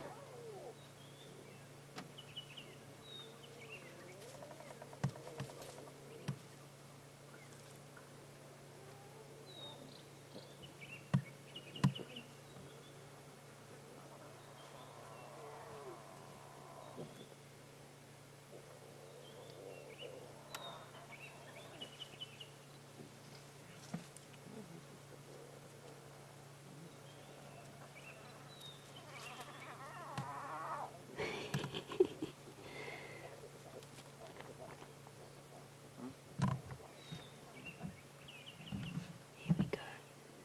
Some of the cubs have decided to wash down their breakfast of buffalo with some milk. Fresh lion milk. A diet of champion lions.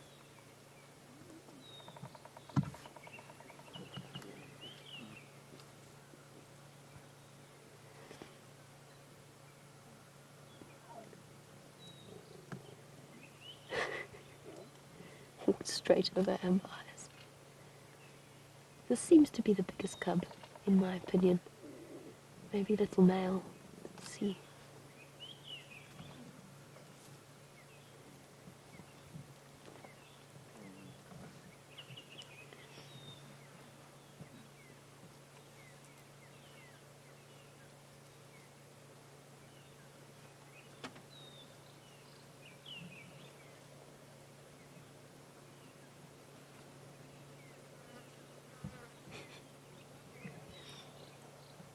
Such a perfect moment.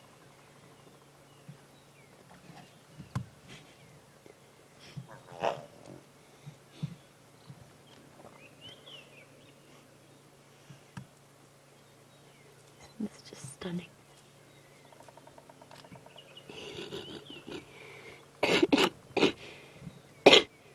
Sorry. Every time I laugh, I start to cough. But these lion cubs are too comic not to. I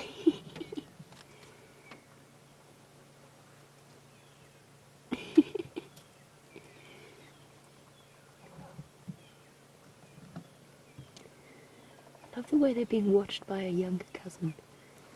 Not quite old enough to join in the rough and tumble of their games, but definitely interested.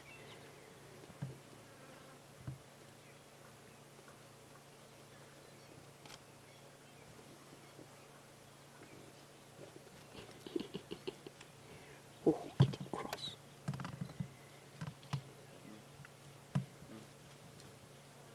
Get him.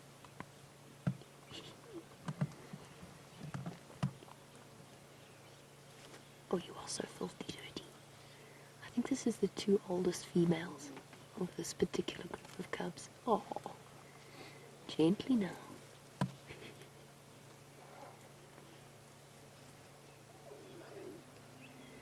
Oh, the tail will do.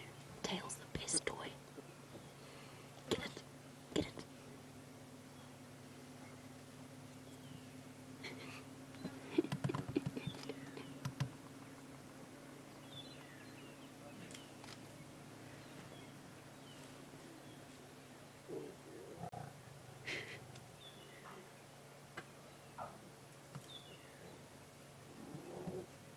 Simply wonderful. We've been lucky enough in the past to see the Nkuhumas adults play like this. Not quite as often as the cubs, but they do still carry over those cub-like tendencies right into adulthood as they continue to play and practice hunting with each other. Oh, that was some serious self-discipline for one, to not attack those flicking tails. I think the prospect of milk a bit too attractive. Oh, and after a hard morning, little cub has gone straight to sleep. Too sweet. I'm going to make a little bit of noise now, so bear with me. I'm just shifting the microphone out of my hat, because we are right up close to another vehicle, so just bear with me.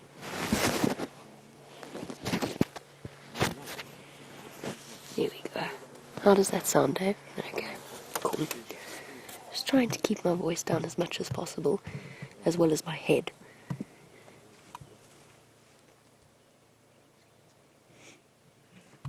Oh, such an exhausting day.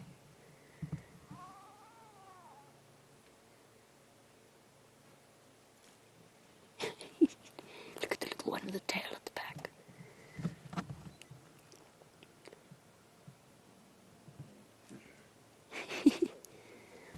Ew, he got sat on.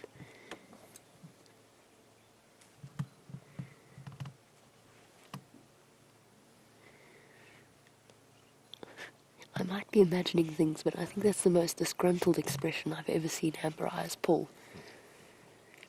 She looks exhausted and put upon. Kind of like, seriously? I've been dealing with a male,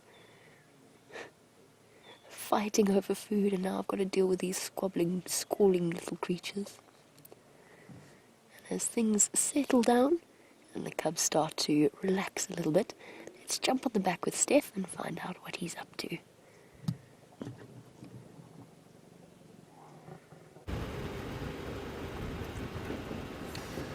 We tracked the lion as far as we could, and his tracks cross out south at Twin Dams, which is not too much of a problem. I mean, he's going to come back. All these ladies and all these cubs are lying on a buffalo in the middle of Djuma, so I have no doubt that he's just going to re-establish some territorial markers. He's been in the north in Buffelshoek mating for a few days and eating some baby buffalo, and now he's gone to the south of his territory, which lies just off of Djuma in Chitwa, and on their airstrip, in actual fact. I think sometimes they make forays down onto the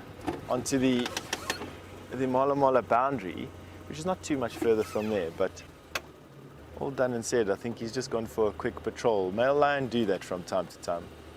We've got a Franklin here. I know it's an innocent looking Franklin, but to be honest, they're actually quite nice too.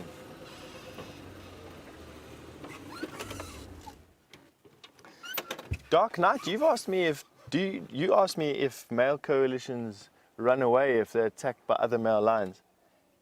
Absolutely. Wow, what is that noise? Excuse me, just listening for a bit, folks. There's massive elephant trumpeting going on. I literally switched off the car there, and there's just maybe, I don't know, the 30 elephant or so screaming at the same time. Excuse me poking my ears forward. You know, it's the only way people of my advanced guiding age get to hear anything. Let's go there. Something is happening with some elephant in front of us, and I want to know what. They are unhappy about something.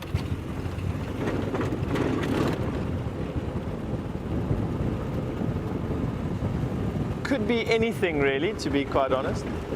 There's a helicopter flying around. It could be the helicopter. It could be a distress call from a youngster that's stuck, it sounds like, perhaps. It could be them having found a predator and are trumpeting at it to get away. It could be one stuck in the mud. It could be any number of different things, to be honest. It could just be elephant trumpeting. They do that from time to time. But definitely noteworthy and worth us going to investigate.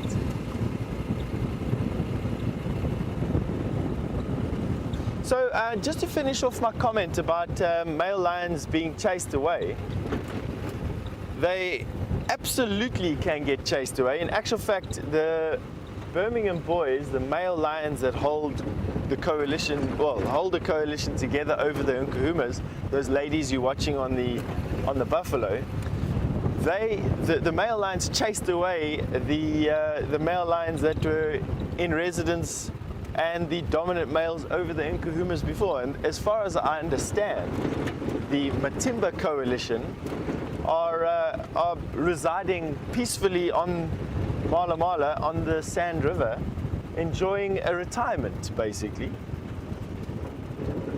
Okay, now I just want to switch off and listen again.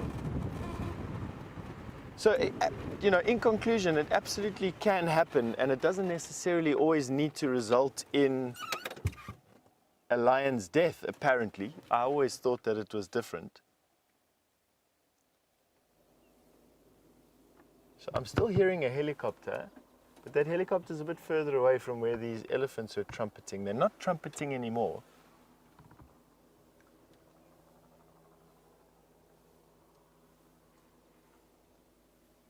Helicopters in the Sabi Sands are used for any variety of reason. Generally speaking, they can be used for patrolling. It's a very easy way of patrolling. And secondly, they're used for game counts, which is fairly common. On the floor here, we've got a flock of white helmeted shrikes busy feeding. And they are some of the most striking little birds that we have out here. A very yellow eye patch and this funny mask or ruff around their head.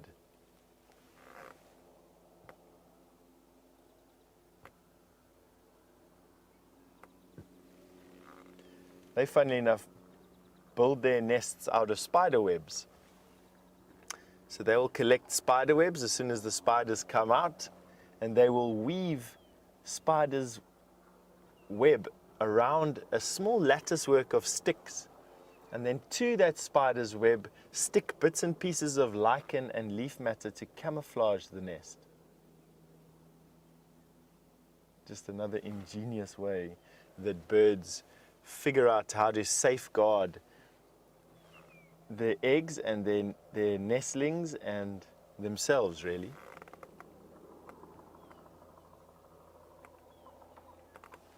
It's no wonder these elephants are upset. This helicopter seems to be circling something or other.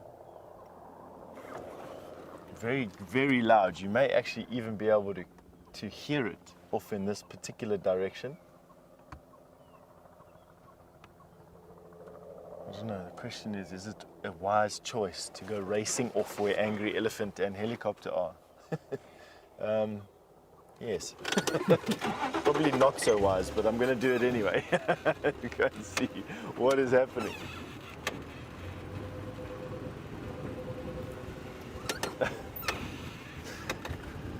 Ex-Ranger, you're absolutely right there. Perhaps the elephant are just wanting some airtime. With all the lion activity that we've had recently, they've taken a bit of a back seat. Yes, absolutely possible. Let's go and find out exactly how feasible that particular comment is. We're now in the area where I thought I heard them, or at least approaching where I thought I heard them. So let's carry on going over here and see exactly what we can uncover.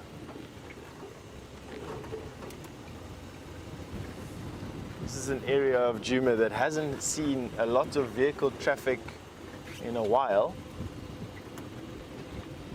mainly because it's a bit far away from permanent water. It sort of sits on a watershed between the water source at Arethusa and and Vuyatela, and then in this direction here towards Chitwa, and this about equidistant from all those dams: Red Dam, Arethusa Dam, Vuyatela and Chitwa. I just want to have a look at this weeping boerbean tree and see if there's any flowers on it. As I said, I'd like to resuscitate or resurrect my quest for finding a flowering boerbean and its attendant. Very fancy animals. But this one is not flowering.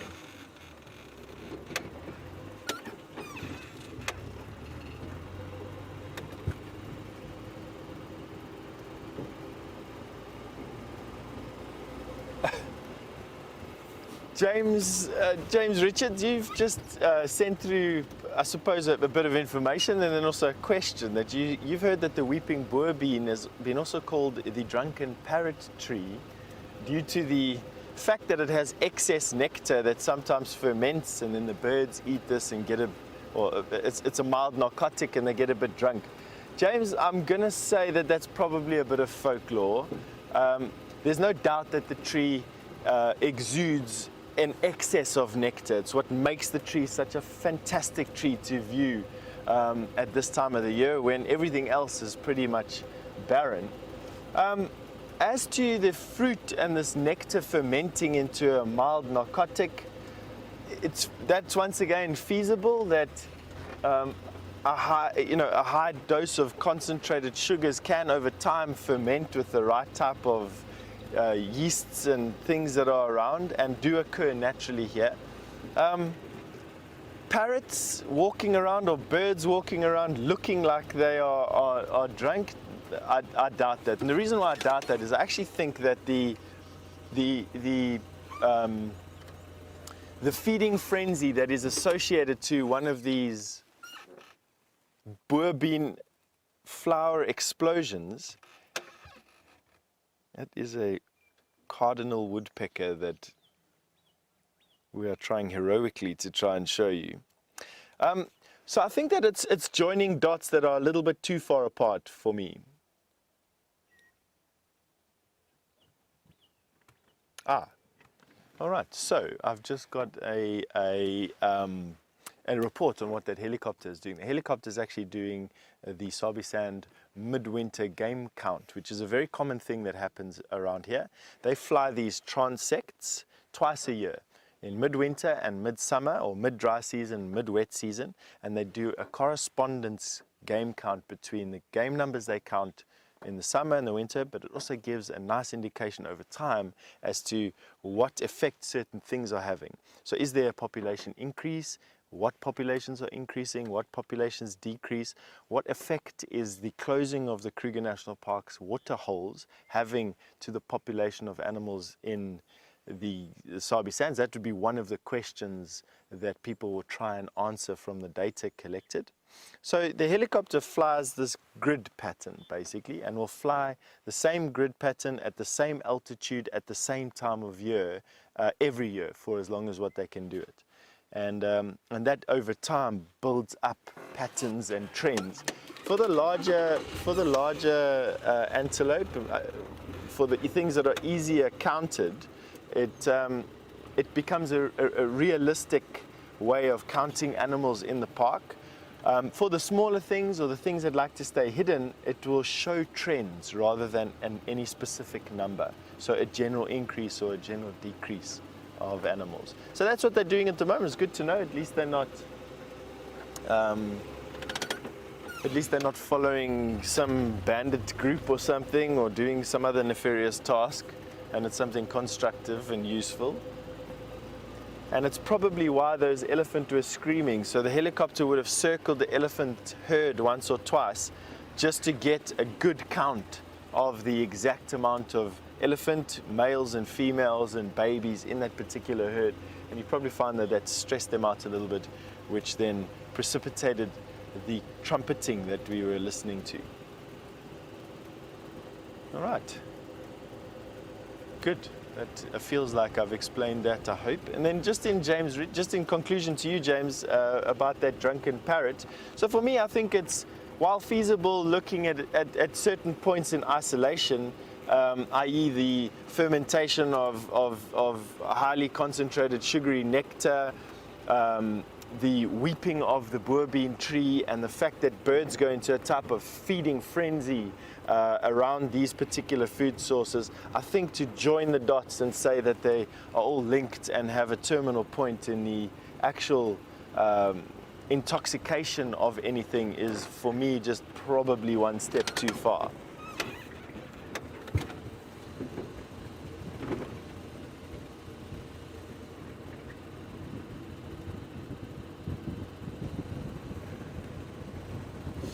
John, you've just asked me if there's any sausage trees on Djuma. There absolutely are sausage trees on Djuma. There's one that grows in Philemon's Dip that is outside of a camp environment, one that we know of or have found at least anyway. That one has no sausages on at the moment, and then there are a few that grow inside Vuyatela camp. And I haven't walked through Voyatella Camp in the last month or two, in actual fact, so I don't know if any of them potentially have sausages on. But the best time of year to see sausages on a sausage pod tree is at the end of summer. So January, February, March sometime would be the best time to see sausages on a sausage pod tree. And so now there won't be too many of them around. We may find one or two of the older sausages from last year still hanging around, but finding a fresh sausage on a sausage pod tree this time of year, not likely.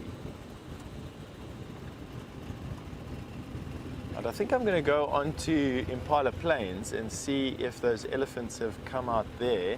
And while I do take balanites and go onto the plains, we're going to send you back across to Jamie and those fantastic lions.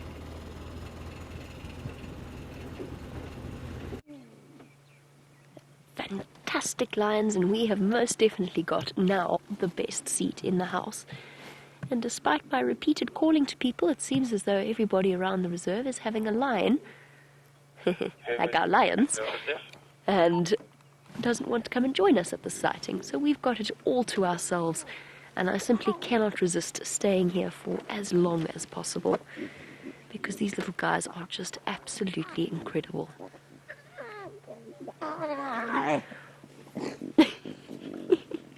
Those poor moms. So all three of the lionesses are still lactating. This is what we've learned from the sighting. This is the oldest female that's in front, the one with the two cubs.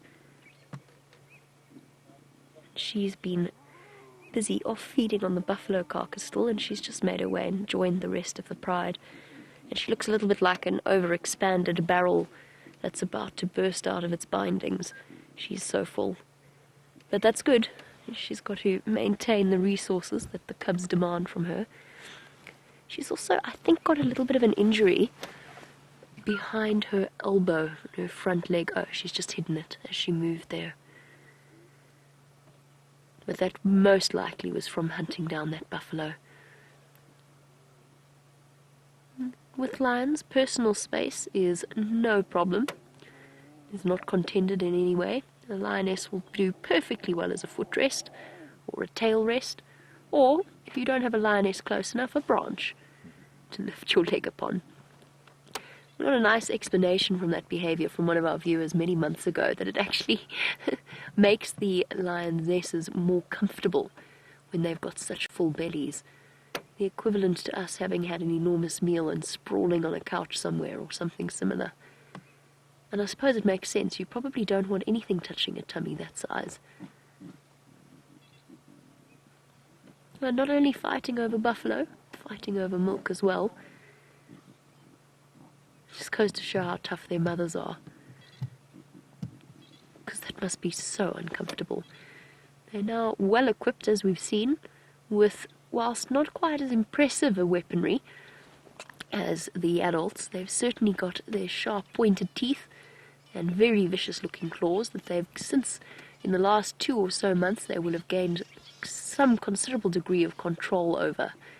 Initially, in the first stages of a cub's life, whether it's a leopard or a lion, they don't have the best control over their retractable claws, and as a result they often scratch and nick each other, themselves, their moms. But now they've got full control and are using them to good measure to hold mom down whilst trying to suckle. Hello, little one. The little ones still have the babyish look.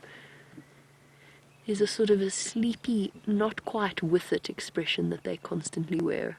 A little bit frazzled and confused, and really just wants to sleep.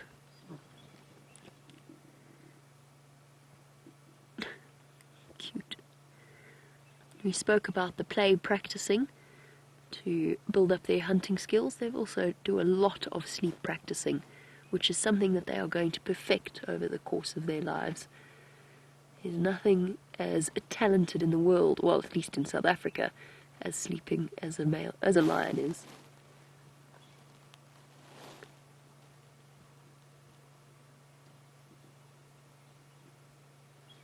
Sea claws. Needing mom, which is of course the way that they stimulate her milk production. but cannot, absolutely cannot be comfortable for her.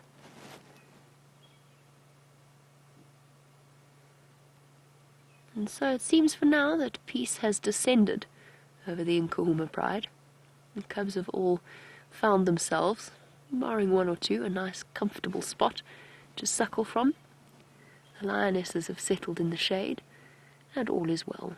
All 5 reunited once again with their babbling brood, and jeepers do they make a lot of noise. These little lion cubs, it's constant. Except now, as I said that.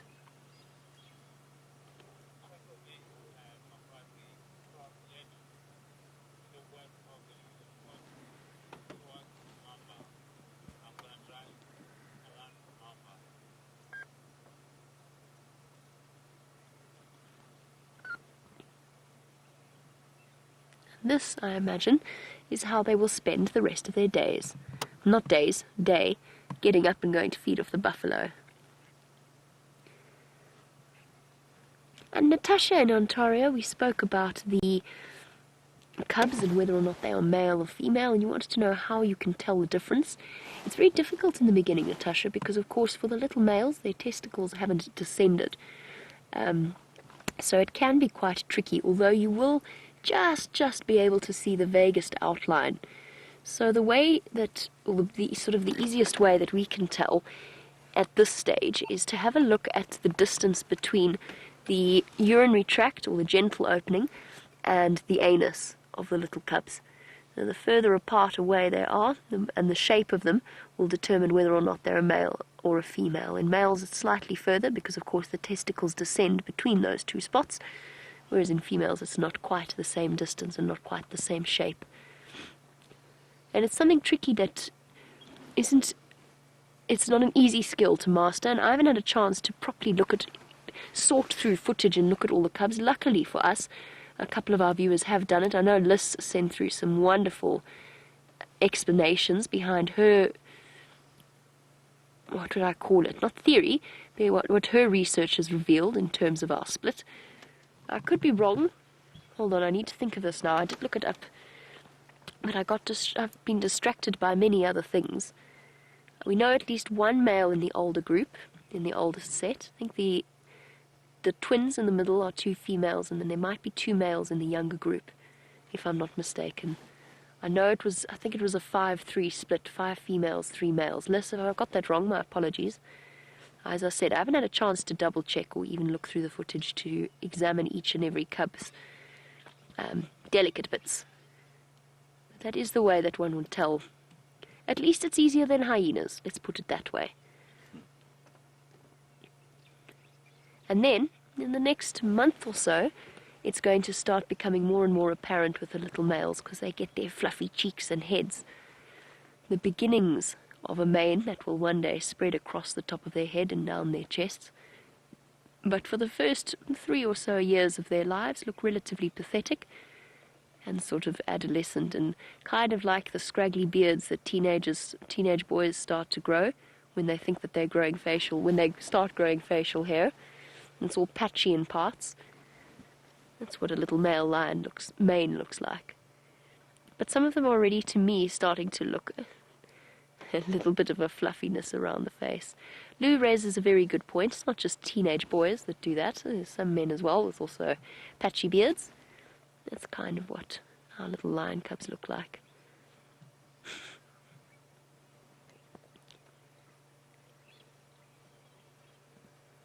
And by the way, just speaking of scraggly beards, a message coming through from Brent for all of you to say thank you so much for all of his happy birthday wishes.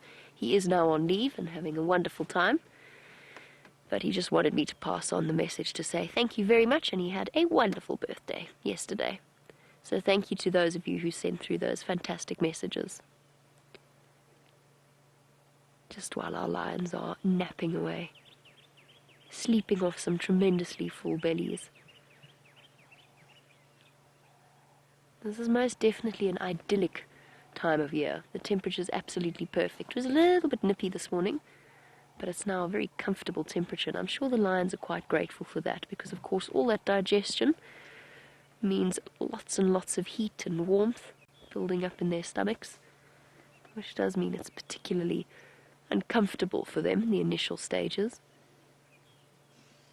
And of course the flies start to gather as well.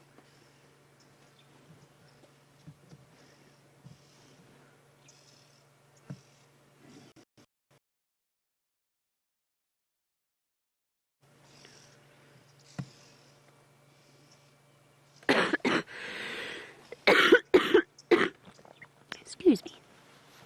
Look at that regal pose.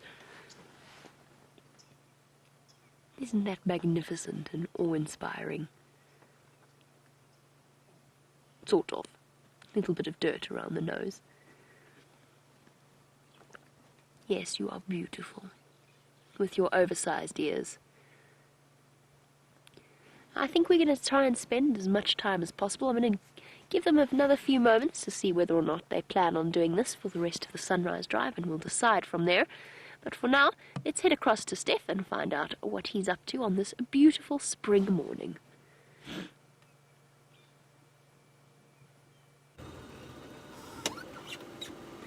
Welcome back. We've just found those elephant that are screaming like that. They just are miles away from where we are. And we're going to see if we can show you the back of one through the gap there, just to prove the point. Let's see if we can do it. It's going to be a bit of a find through there. Let's see. There we go. Well done, Jean-Andre. You just see a trunk reaching up through the leaves. They're completely relaxed now again, which is a good thing. And you'd be happy to know that we've also just located tracks of Shadow. Or it's a female leopard, I don't know if it is Shadow. She's got the same small dainty track that Shadow has, crossing onto Djuma at the Arathusa sign. And so it seems like Shadow is doing okay. The footprints don't show any significant dragging of any of the limbs. And it looked like the track is about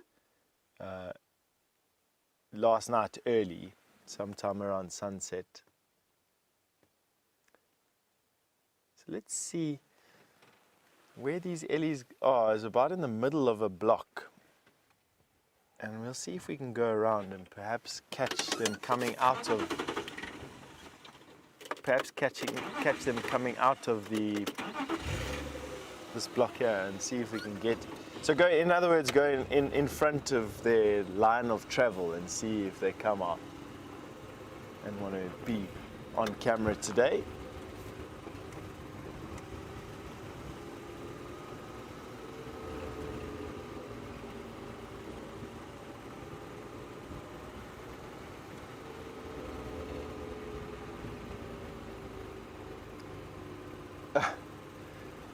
Felicity, all the way from New Zealand.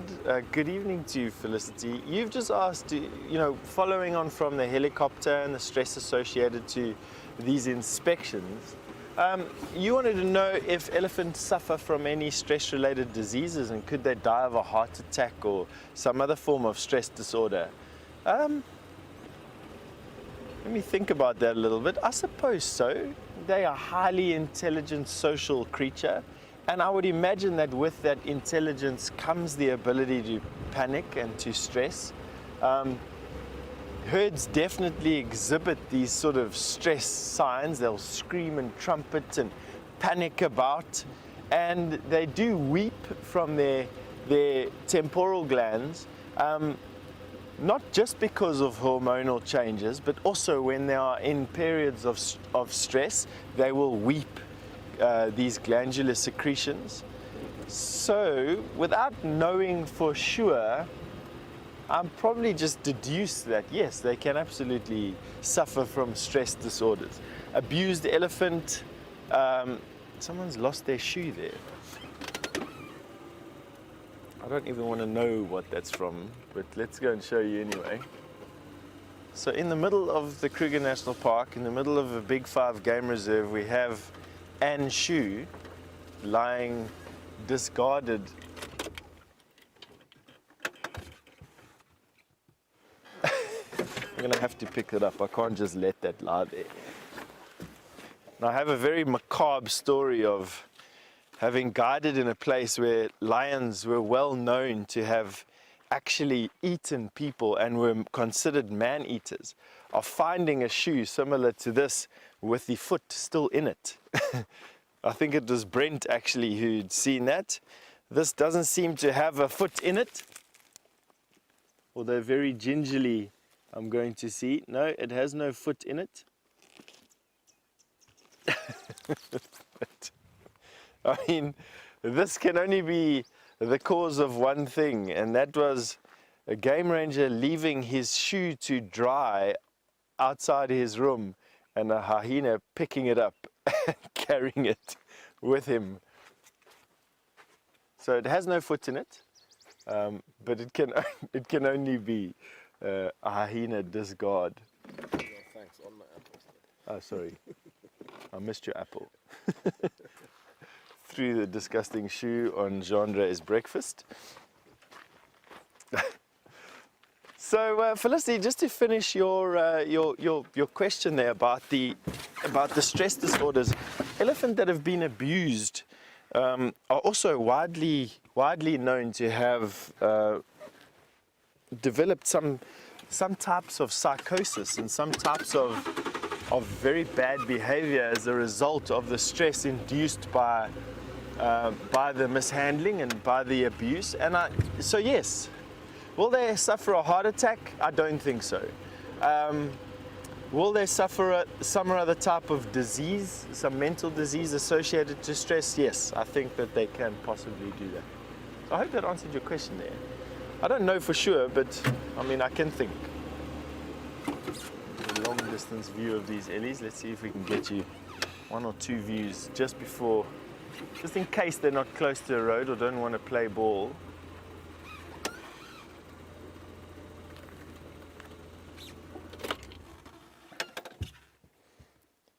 These are the elephant that were trumpeting so wildly, excuse me.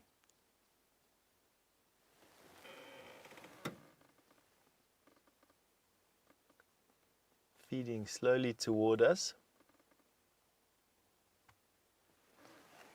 flapping their ears, and that will answer the question as to whether or not we're going to be seeing them from the road. I doubt it. They're sort of in the middle of this. It's a tiny little block, but they are in the middle of it, feeding slowly towards us. So what we're going to do is actually just wait here and see if they come towards us or where they're going to go. It doesn't look like they are standing still, and they cover a tremendous amount of distance, even just ambling like that. And hopefully in a few short moments they'll be close enough to have a better view. And there's even a little baby there. Oh, they're so cute, man.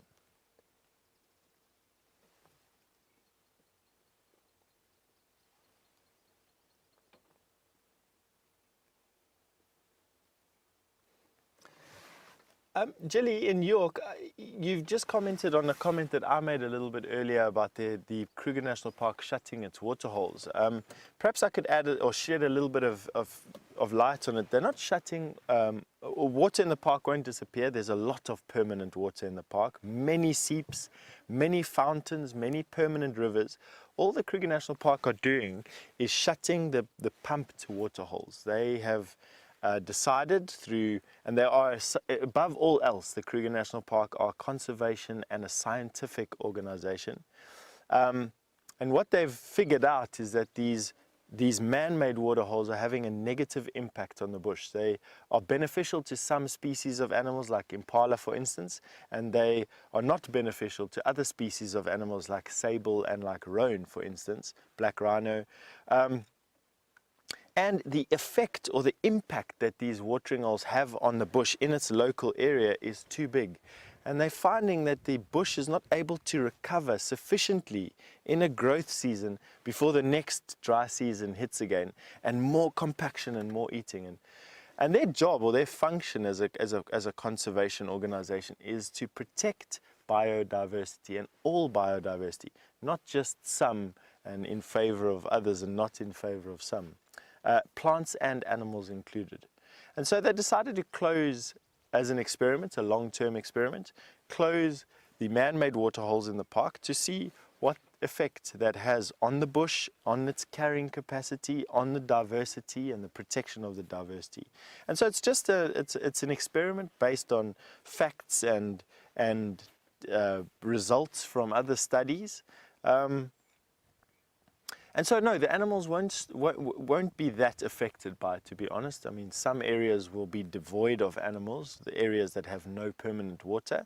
Areas that have permanent water will be visited by these animals. And yes, it's true, we won't know exactly the impact that this has on the animals. This is the first drought since that policy was adopted.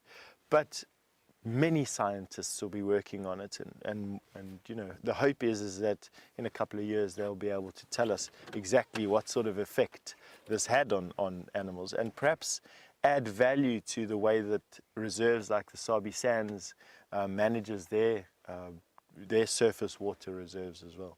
So hopefully it's not too distressing. It's a good thing. Science needs to happen in these places to understand the impact, as animals are forced to only live in the last reserves that we proclaim in their name. It's very important that we don't make mistakes that can have very long-term negative effects on the carrying capacity of these places. And so scientific exploration is very, very important. All right, so closing that discussion and still waiting for these elephants to come closer to a road where we can view them from, it's always a good thing to send you over to Lion. What a pleasure. So while Steph waits for the largest of all of the mammal species out here, we are with the largest of the cat species, who are doing fantastic jobs of looking like tawny-coloured, gently breathing logs. Thoroughly comfortable. The action is, for now, I think, over for the day, and everybody's settled in for a nice morning snooze, including Amber Eyes, whose paw is resting very comfortably upon the tambuti in front of her. She has in fact contorted herself and managed to find what looks like the best possible position. Amber Eyes, of course, is now probably one of the most famous lionesses in all the world, thanks to her wonderful lion cub hug that she did one afternoon live on the Sunset Safari, that I think, on my last count, then I actually have to thank the viewers for sending through those details, but on my last count there's roughly 12 million people that have watched on Facebook alone, as she reached over and gave one of her little nieces or nephews a serious cuddle. They're such lucky creatures to be growing up with such an extraordinary protective family unit.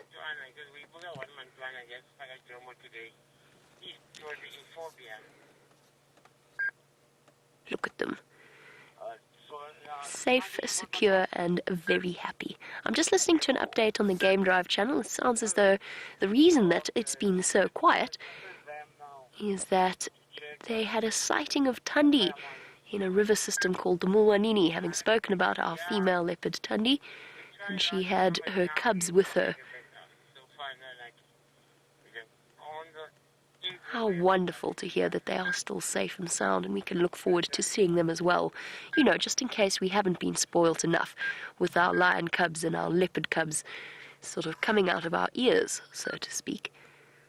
I'm definitely not complaining. And speaking of not complaining, I want to put something to all of you, and that is whether or not you would like to stay at this sighting, or whether you think that perhaps I should go out and see what else I can find. Spending time with these little cubs, these little monsters, is always magic, but I think that the action is largely complete for the day, since they have such enormous bellies to sleep off. So if you would like to leave, or if you would like to stay, please send us through your opinion on #SafariLive on Twitter, or you can email through to questions@wildearth.tv, and we are a democracy here, sort of, depending on what's happening. We are largely a democracy, unless, of course, I decide to be a dictator. But I was wondering whether or not, I'd love to hear from you, whether or not you'd like to move on, or if you'd like to stick around. So just send us through that. And this time I won't be a dictator, and I'm more than happy to listen to whatever it is the majority would like to do. I know what this cub wants to do. That is continue to snooze in the most comfortable position possible. I've been closely examining these little guys. It's definitely not mange. It's definitely dirty buffalo kill that they've got all over their fur. Now, of course, our lovely Nkuhuma pride is probably the pride that we have spent the most time with, or certainly the pride that I have spent the most time with over my last year and a bit at Safari Live. And we have a question from one of our newer viewers about whether or not the Nkuhuma pride name means anything.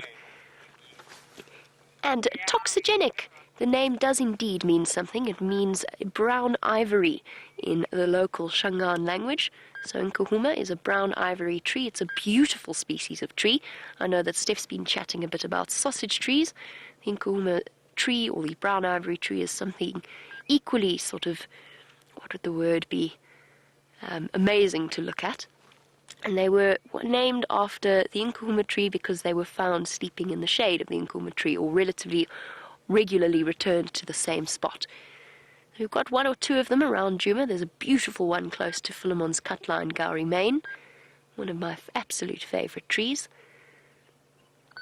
And one of the trees that the Latin name continues to escape me, much to Brent's chagrin.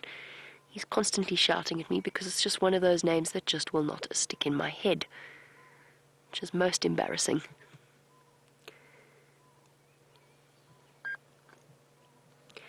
Aha, and so we have feedback from my previous question, which is whether to stay or to go, and it seems as though the majority, in this case, would like to leave, see what else we can find. And of course, we do have the potential, not the potential, we have the definite prospect of revisiting them once again on the Sunset Safari. So that is what we shall do.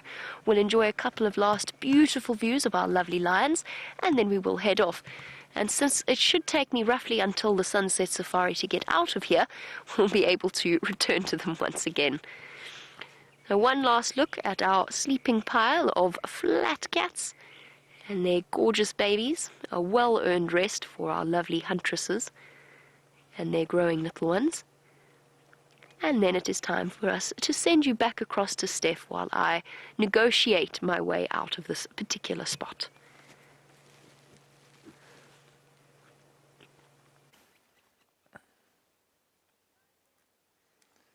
Jean-Andre just keeps on commenting at how poor my vehicle placement is, but it is the only place that we can get to close to these elephants, and so I'm ignoring those sallies in favor of proximity, and he just needs to be better at his camera work, to be quite honest with you. We've got new cameras, there's no excuse. These ellies are slowly making their way towards us. And they're probably about 10 or so of these elephants here. I think the herd was actually split by that helicopter. Off to our left-hand side, we've got some elephants screaming about. These ones here seem to be pretty relaxed. I think the matriarch we were having a look at a bit earlier, which was the largest elephant that we could see a couple of minutes ago, she's sort of drifting around in the background there with the baby, parallel to us. Not really coming much closer, unfortunately, but the hope is that they do. They're sort of vectoring into us at the moment, and making their way down to a small depression which lies just behind us. I think they're going to spend the heat of the day probably in that depression or fairly close to it. And I'm hoping that before the end of the show, at least, that we get some ellies close to the car.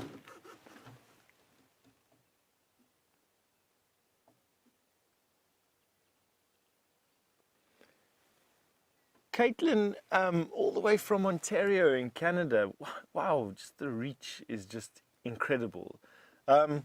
You've asked which animals have it the hardest out here in the Kruger National Park. Caitlin, that is such a difficult question to answer, to be honest with you. Jean-Andre says it's the cameraman taking the abuse that have the most difficult life, but I just think he's feeling sorry for himself. So take no notice of that comment, Caitlin. Let me think about that a little bit, Caitlin, because I'd like to say that no, no animal really has it easier or harder than any other animal here. I think, and that's probably what I'm going to say to you. I think there's no real animal that has it harder than anything else out here. There's probably, from an unfairness point of view, rhino, I'd like to say, because they're poached for their horn, and there seems to be this mass attack lately on the rhino populations in the Kruger National Park due to poaching.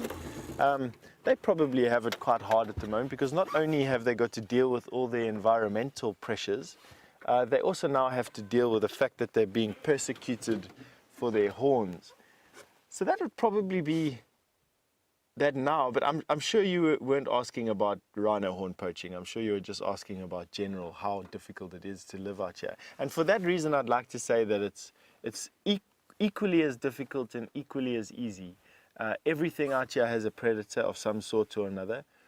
Everything out here is affected by drought and flood and rain and storm, wind, lack of food, mud, too much rain, too little rain. Everything is sort of equally affected at different times of the year. So I hope that answered your question there, Caitlin. But if I were to say one species, absolutely rhino is where it would have to be, followed closely by leopard, maybe, you know, just also because they're just being persecuted for their coats just haphazardly all over the place. All right, enough that little bit of a depressing thing. We have a young Ellie here feeding in front of us. You can see even from a distance, you can see that spine sticking out on the back half of the body. And that is just a sign of the times. They will obviously lose condition with the poor quality of the bush around here. And they cannot hope to feed enough in a 24-hour day of all this very low quality or low nutritional value food sources that they have. So they will lose a little bit of weight, but you can see that that elephant is still moving vigorously. There's none of that lethargy that is associated to deep hunger. Animals that are losing condition can hardly lift their heads up. They'll be lying down, resting in shade. And these elephants, they know. Every day you stand up, you do your work, you eat as much as what you can, you keep moving, you keep yourself hydrated, and that is the way that you make it through the dry season. Good life lesson in that. That you don't give up no matter what. No matter how hard it seems, every single day you just get up and shove some leaves and sticks in your face and everything will be okay. Right, put ourselves in a little bit of a different position here. And see if these ellies are coming any closer to us, or they're just sort of running parallel to us, which is I think probably what they're doing. There you go. You can see them a little bit better through that gap. They're literally just in the fringe of bush, right adjacent to us, right next to us actually, but being uncooperative from a nice photo point of view.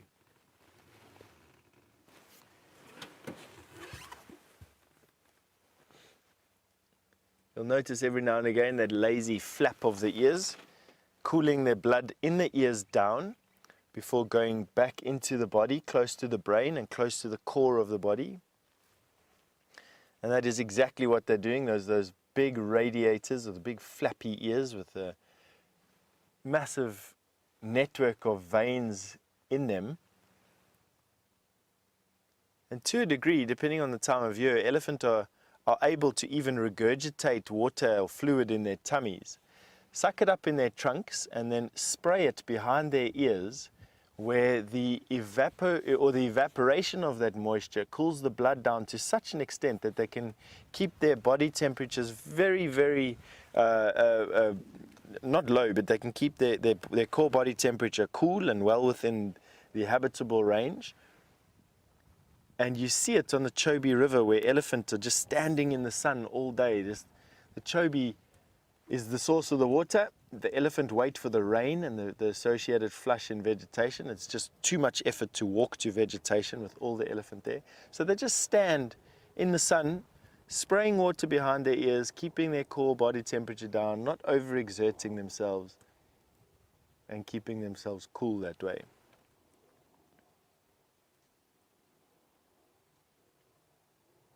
You can see him drifting along.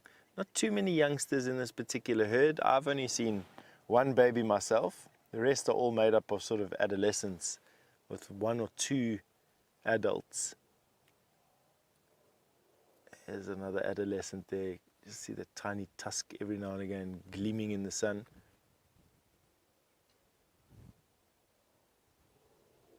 And just drifting through the trees.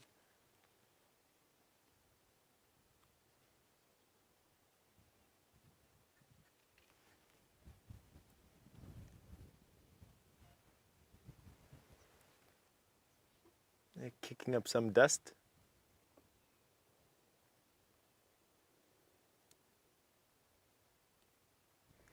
Not any remarkable sighting, I must be honest with you, other than the fact that we do have some elephant here and they're always nice to see.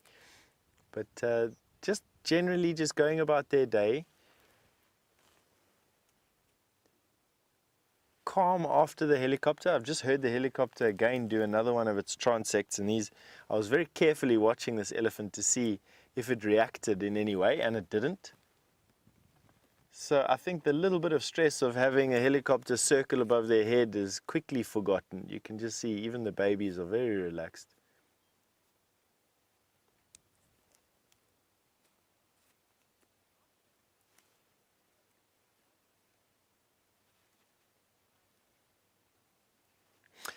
Marco, you wanted to know about elephant graveyards and do they actually exist and have we ever seen them? Marco, yes, in a nutshell, elephant graveyard does exist, but not in the way that we think of a graveyard, a traditional graveyard. So the beginning of the story is actually to do with the elephant's teeth. They get 6 sets of molars, 1 in each quadrant of the face. I just need to move out of the way here quickly. We've got some traffic coming, and I'll finish. Marco, I'll finish your question in a second. So 6 sets of molars. When they're around about 45 or so, the last set of molars comes into being, into their face, and depending on the coarseness of the vegetation in their diet, will wear out. And will wear out eventually. In the Kruger National Park, they tend to wear out by the time the elephant is about 55 to 60 years old. At this point, the elephant loses the ability to fully process roughage or rough material and will gradually move to marshy areas. Old elephant almost never leave swampy areas. And in this part of the world and in many other game reserves around Africa, these tend to be the fringes of riverbeds. The elephant will then feed on the softest vegetation that he can handle, and at a point will lose the ability to feed himself, at which point either disease or starvation or a fall somewhere kills that elephant.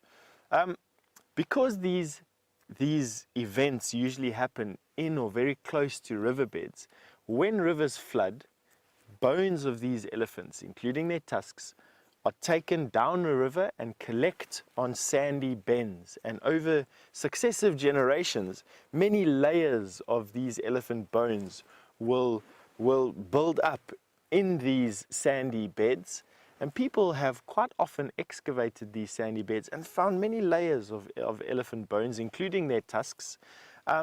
And this led them to believe that this was some sort of, or the folklore to believe that this was some sort of graveyard, that elephants came to this one place and died on top of each other at different times in the ages, when in actual fact it was just the river depositing these bones in these eddies, basically, on these sandbanks. The bones were in the river in the first place because the elephants came to the river systems to eat softer vegetation and then eventually died here because of the fact that their teeth basically wear down to nothing. So that's where the story about elephant graveyards come from. And so there is some truth, obviously, in every one of these stories, but definitely not a fact of an elephant going to a specific place or a singular point to die. It's more that elephant come to these areas of softer, better vegetation. I see that the elephant are slowly now moving even closer to us, which is good, and we can now go into the open a bit. Move forward now that that car has passed. Excuse me. I'll try to cover your microphone there. Oh, that was a massive sneeze. Please excuse me for all of you who've just woken up out of your reverie.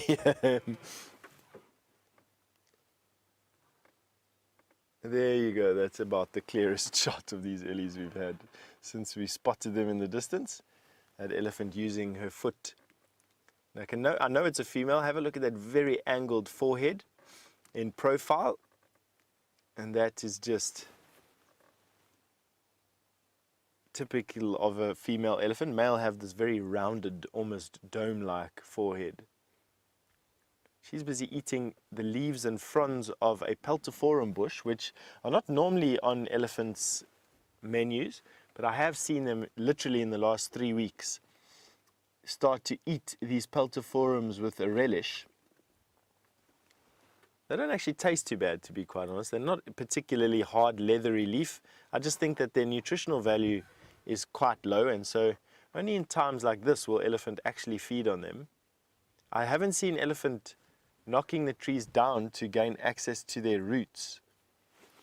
Just feeding on their leaves. It's one of the few unleathery leafed plants around at the moment. You can see this elephant definitely enjoying that. Standing on the branch, picking it up.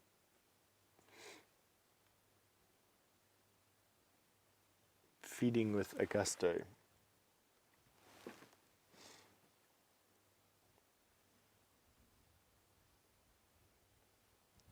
It's nice being out here today. The sun is quite hot at the moment. There is a slight breeze blowing, not very strong at all, not even enough to blow branches around on trees, just wiggling the grass fronds, the few stems that are left. And the wind is coming out of the east, or the northeast, which is typical of a winter wind. Our rain comes out of the southeast or south for the smaller rainstorms, and then our huge rain comes out of the north. So when we see a storm front approaching from the north, it generally is typical of a massive storm.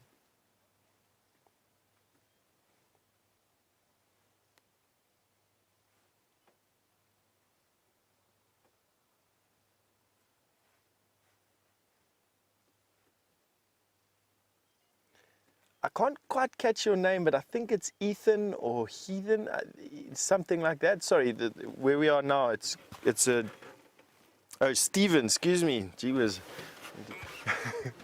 Heard that one wrong. So Stephen, you've made a comment that in Thailand you heard a story about a baby elephant dying, and then the rest of the herd walking circles around it, so that the next morning when the herd had left, there was a perfect ring around this baby elephant. And you wanted to know if that, I suppose you wanted to know if that happens with these elephants, and or if it was true.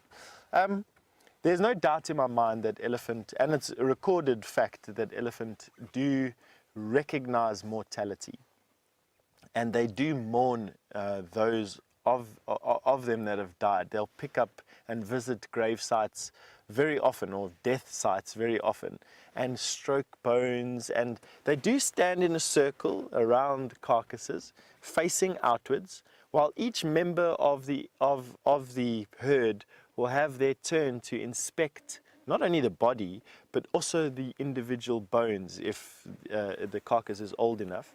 And you can see there's a hush, there's a reverence for the dead. I've never seen them walking circles around carcasses. I've also never seen the track or the sign of circles around carcasses.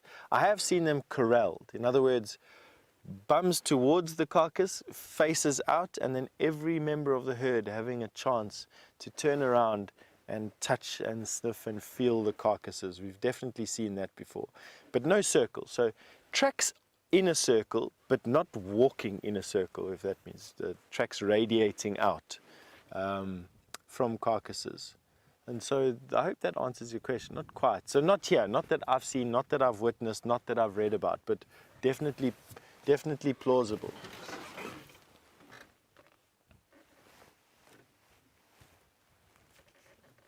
All right, and on that note, Jamie's now made her way out of the block, and I'm sure would love to tell you about what she's going to do for the last couple of minutes of this drive.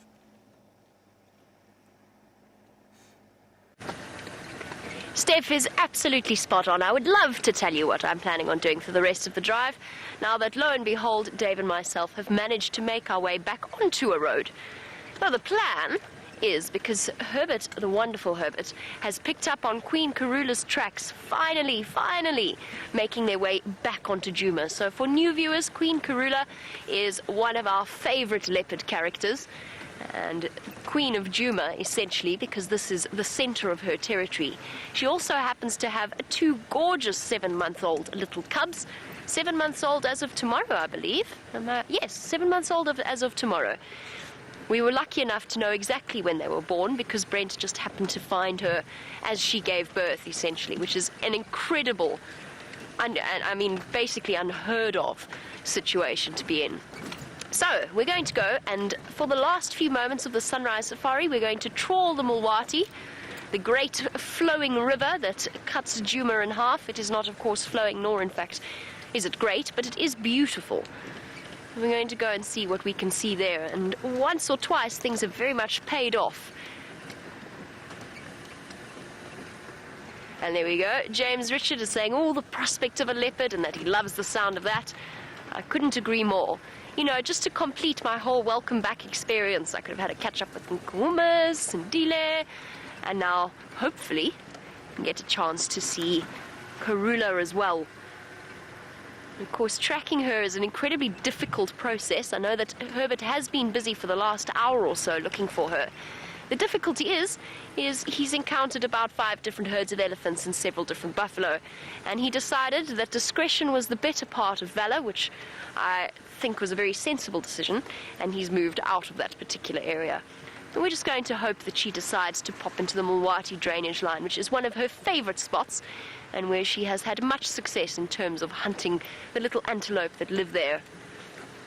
So that is my plan for the rest of the morning sunrise safari, and of course stopping for all the wonderful things that we see along the way. It's always interesting coming back and reacquainting oneself with the area. It is very dry. It is very, I know this, you know, this is kind of a constant refrain, but for me to just see the difference in a 2-week period is quite astounding.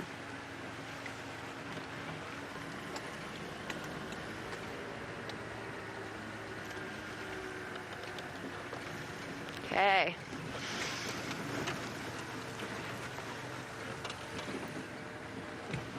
Cruising around a road known as Vulture's Nest and making our way into the drainage system.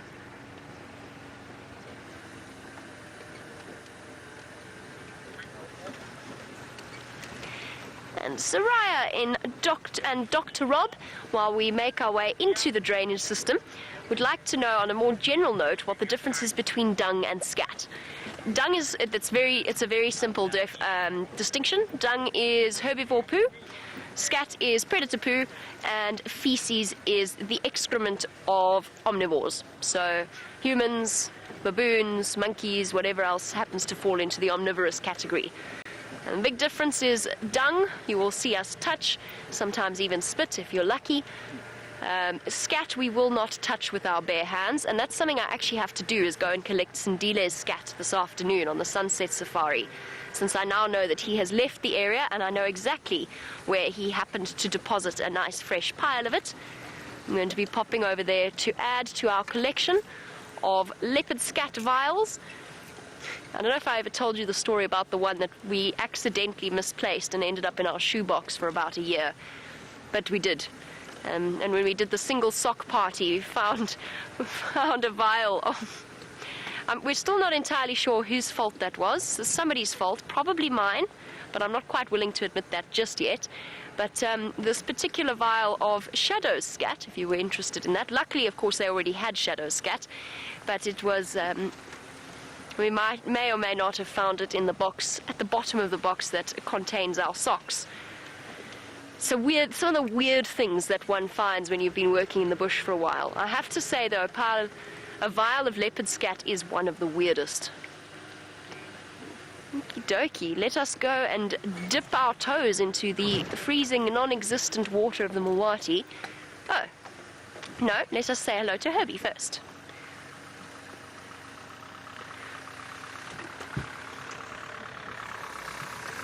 Hello, Herbert. Hi, guys. Any luck? Oh, Lutu. yeah. From the Puza spot, Yeah. there's a big game path. Yes. The first Shinkova. She went in there. Oh, okay, maybe she's hanging out somewhere there. Yeah, but there's lots of buffaloes and ellies. Okay, So no problem. chance. No problem. Did you drive the Mulwati or did you come? No, I spoke to Steph and said he's gonna check. Okay, perfect. Awesome. Is Okay. there anyone who didn't got it? It was totally empty, open when I left. Okay. Did you access from the Hyena Road. from Haina Road? Yeah, Okay. yeah, it's the best way. The track's becoming clearer. Okay. And they're nice and in the open now. Okay, Thanks, yeah. enjoy. Cheers, guys.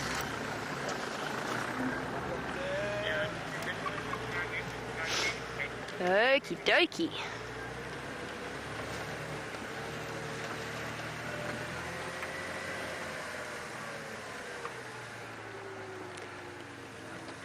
And speaking of our lovely river system, Vic, I would very much like to see the Mulwati drainage system flowing with water.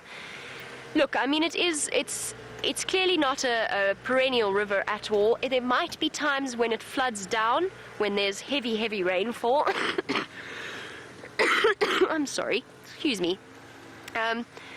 So 2 years ago, we had the most extraordinary floods in this area. I mean, there were days where we were getting 200 mils of rain in a day, which for us here is a considerable amount. And I think that is what it would take to get the Mulwati flowing. Unfortunately, there are places where there's considerable blockages in terms of fallen trees, stuff that the ellies have plonked down into the middle, piles of sand, you know, debris that builds up naturally. So it would take a considerable amount of water to get it to pour down. But Vic, I think there is a very, very good chance of seeing it at some point. Whether or not it's going to happen this year is another story, because the sand is so dry. Usually in these riverbeds, you've got the sort of the normal sand layer, and then you've actually got quite a lot of waterlogged sand underneath that, which is why the elephants often dig here for water. But now you can imagine the level of the underground water must be considerably lower than normal. So it will take some time as the sand starts to absorb. I was observing a deka. I'm getting my words mixed up, and as a consequence, nothing's gone right. Where'd you go, little one? Gone. Going. Here we go. Observe the deka while we discuss the absorption of water. Surprisingly tricky to get those two confused. And off he goes. I know you had an extraordinary sighting with Steph and the deka earlier this morning. They don't often stick around, particularly not with the prospect of a leopard wandering about. And while we go and see whether or not Karula has decided to make her way all the way to the flowing Mulwati or the non-flowing Mulwati, let's jump on the back with Steph for an update.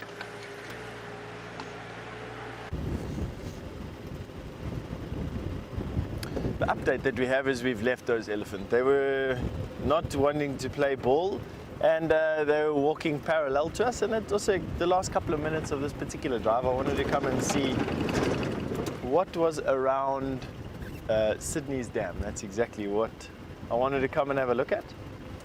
So, just hold on, I just want to get rid of these voices in my ear again. I keep on forgetting to do that before you come, and I don't know if you can notice my eyeballs start to wander around my socket, similar to a chameleon's when people start speaking into my head. All right, so we're going to go here and have a look at Sydney's and see what is there. I haven't been to Sydney's dam in a good few days. I want to see what's the situation with the water. Is there lots of water? How much water is left? Because it'll give us a good understanding of what to expect around Vuyatila Pan in the next couple of days and weeks. as we reach the terminal stages of this particular dry spell. Hopefully, that's what it's going to be. There could very well be a similar situation to last year where rains just don't come. Last year, to give you, or any of you new viewers, an idea, we had 1/4 of the expected rainfall for the year last year, which amounted to about 150 mils, which is this much. It's not a lot of water for this area whatsoever. And if you're asking yourselves what administrative buildings we've just passed that came into view, we're at the Gowrie Gate, which is the entrance to the Sabi Sand Game Reserve, and they have a few administrative buildings and things. That's what we're going around right now. It's Sydney's Dam. A sad sight, except for the flowering knobthorn, which I think we're going to celebrate. It is a beautiful looking tree. Just have a look at that in front of us. We will get a bit closer. But look at that dash of color in this otherwise drab environment. Isn't that just fantastic? A real show off. Awesome. Let's go a little bit closer and see what we can see, if there's anything in the tree of note. I've noticed that it's being pollinated by some beetles, not very many, some jewel beetles, and also the butterflies of the acrias.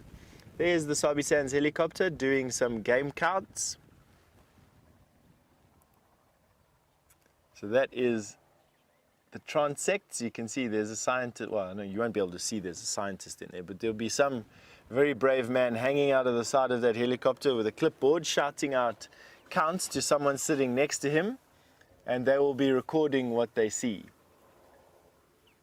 We won't keep the camera on there too long, Mr. Gendre. I think we'll probably get into trouble if we are caught out. So it's best you look at my bald, shiny head and see if you can see the helicopter reflected in that than us doing what we're just doing. And off we go to this tree that I want to show you. It is not... Louise says she can definitely see something. That's not nice, Louise. I want to go and show you this showy knobthorn acacia. Let's go and see if we can see something in it. The acria butterflies, I think we're a little bit far away to actually identify what butterflies are going to be pollinating this particular tree, and we'll probably have this helicopter ruin it a little bit for us. Nevertheless, not every day we get to see a flying helicopter in the Sabi Sands.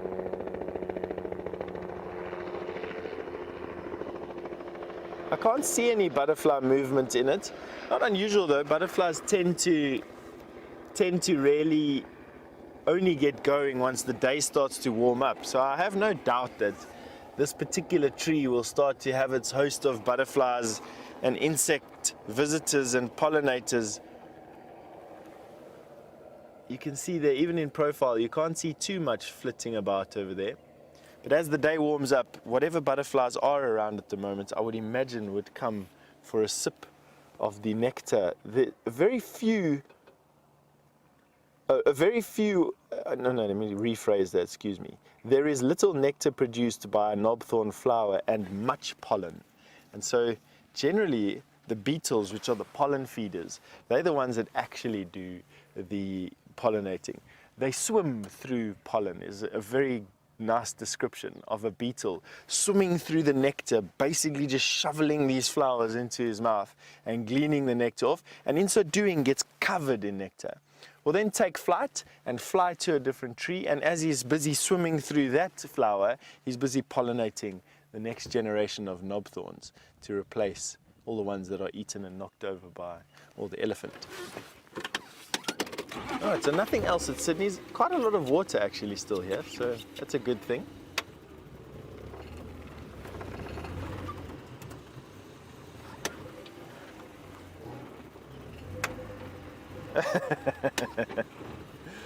Tomcat, you just said that the guy in the helicopter would be counting 15, 16, and then be blinded by Steph's head, the mirror. Thanks, Tomcat. Appreciate those comments. I actually quite like my bald head, to be honest. I was never one for a hairstyle when I was a youngster. Couldn't stand the fact that I needed to brush my hair in a particular way to be socially accepted. And so having no hair was an absolute blessing, one I celebrate every day. All right, and on that, I think we're going to get my tongue all untied there. I'm sending you over to Jamie for an update.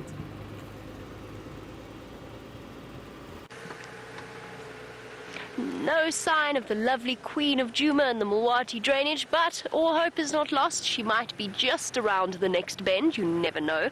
To steal a phrase from the wonderful Hayden Turner. Come on, Karula, one more corner.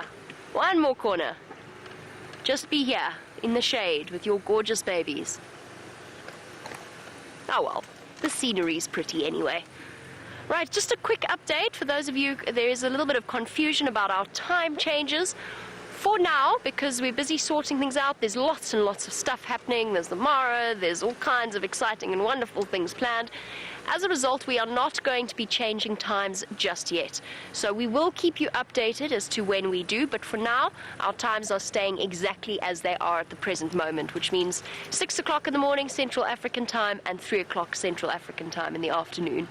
So just an update on that. We will let you know the times will of course change. We try and shift with the sunrise and the sunset to allow us the best possible game viewing times.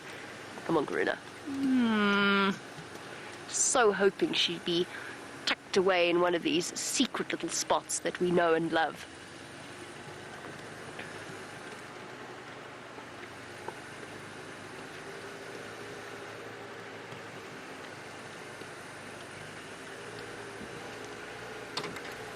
And Benji in Los Angeles, lovely to have you on board. Since I am back once again on Djuma, yes, we will be doing a hyena den check at some stage.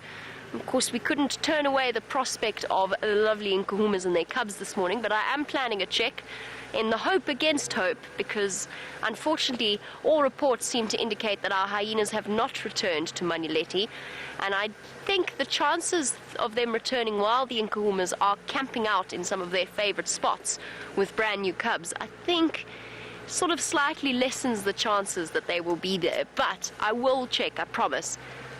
I always find it very difficult to drive past an old hyena den without checking it anyway.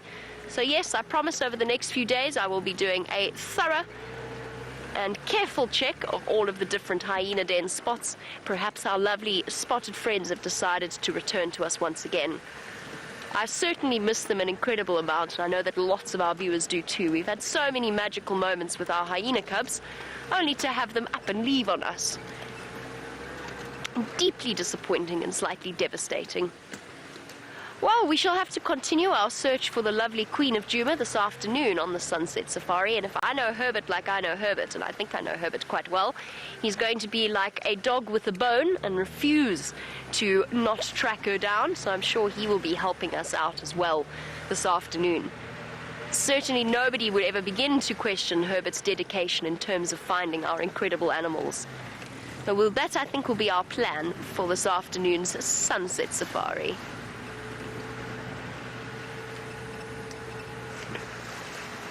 And for those of you watching in South Africa and across the world, actually, don't forget about the solar eclipse. For those of you watching in the Central African time zone, it will be at 11 a.m. this morning. So that's something I think we're all going to be rushing out to see.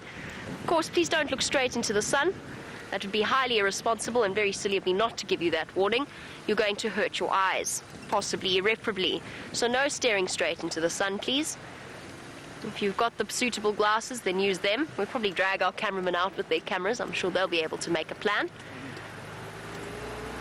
But yes, no direct sun staring. It leads to madness, pain, and discomfort.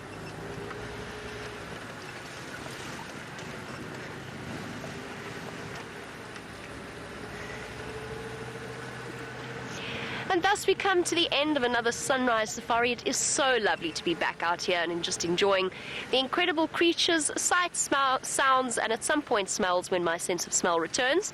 And I'm glad that we could share it all with you on this glorious day. We'll join you again in just a few short hours for the sunset safari, but for now it's time to do our goodbyes and our thank yous. So a big thank you to Dave for his wonderful camera work, some spectacular scenes of those wonderful little cubs, as well as to Lou and to Jerry in final controls. Lovely to have you back, Jerry, as always. And most importantly, an enormous thank you to all of you watching across the globe for joining us, for sharing our love of our fantastic creatures, and for sending through your questions, comments, and your wonderful company. I hope that you have a spectacular day wherever you happen to find yourself, and that we will be seeing you on the Sunset Safari. Bye-bye.